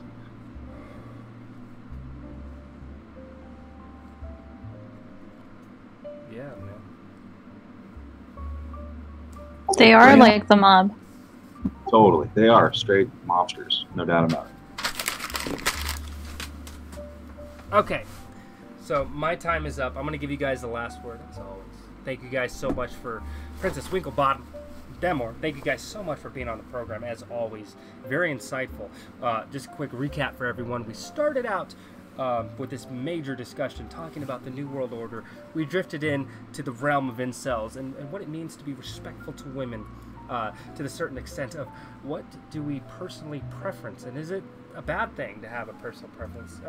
Spoiler alert, no, it's not a bad thing to have personal preference. It's ingrained into our DNA. Then we flashed forward a little bit, and we kind of got in the nitty-gritty about a little bit of government stuff when it came to certain trade laws and whatnot, and what mankind is allowed to have and what we're not allowed to have, all based upon some bullshit stuff that the government's trying to tell you. Remember, they're putting water and chemicals together to turn the fucking frogs gay. That's some bad shit. As always, I've been your oh-so-glorious and beloved Mace Valor. Take us away, guys. Peace. Until next time, when are you going to be around? Probably. Bush did 9/11. Probably tomorrow or Sunday. Barbara Bush. The horizon is horizontal. The sea is level. Michelle Obama has a penis. Michael. Michael Jackson is still alive. Can we start off on that topic next time? On Michael Jackson still being alive? No, on Michelle Obama being a dude. Well, you're really into that. Are you like low-key? Like I'm obsessed. Are you trying to hook up with her? Is that it? No, I just want people to like wake up and see that. See the penis. No, if it's true, that's such a fucking lie. Like, he's the first gay president. She's the first transgender person in the, like, Then come on, just come out with where did those kids come from? Because they look just like her. They could have had a surrogate or something, but there's no pictures of her pregnant. Let me ask pregnant. you this, are there any pictures of you pregnant? There's tons. When you're pregnant, Well, I haven't you seen take them, pictures. so how am I to know? How am I to know? Well, I'm not in the White House. I'm sure if I was in the White House, there would be pictures of me picking my nose when I was in 2nd grade. Like, people dig up everything. You cannot find one picture you are pregnant twice, and your husband was a Look, successful in their dude. defense, I'm pretty sure there's not a whole lot of digital cameras flying around in Kenya. Okay. Okay. No, but real talk though, she probably does have a giant dick, so she is black after all. No offense, but Well, it's pretty small. I've seen it. Only say it because it's true. What? You've seen the actual penis? Yeah, you should Google Michelle Obama's penis, and you'll see like the outline when she's in a dress. He's in a dress. Like the wind is blowing, and she's getting off the plane. It's pretty little. That's gonna. My YouTube recommended feed is already completely fucked. And you want me to search that? Well, if you take hormones, doesn't it kind of like stunt the growth? What does it have to do with my recommended feed? Oh, no, I'm just like obsessed with Michelle Obama's penis. Awesome. That's awesome. As always, And her middle name is Lavon, and that is all. Lavon's like a very feminine name though. It's not like a dude's name. No, it's not spelled Lavonne. It's spelled Lavaugghn or something. I'm sorry, I don't know. I'm gonna go look at some boobs now. Yeah. Yeah, we also talked about porn. That happened too. A wank a day keeps adultery at bay. That's my motto. As always, it's been your host, oh so glorious and beloved Mace motherfucking Valor. Thank you. I hope you guys found something insightful today. I have one viewer right now, but that's fine because Don't forget to fap when you have the inkling to cheat. Don't forget to fap before you get a nightcap. There we go. You guys take care. Bye. As always, oh so glorious beloved Mace Valor. Either tomorrow or Sunday, one of the two. It depends on my workload tomorrow. It's not a crazy day, but it is busy nonetheless. I've got a lot on the plate of life. I'm taking it one bite at a time. You guys have a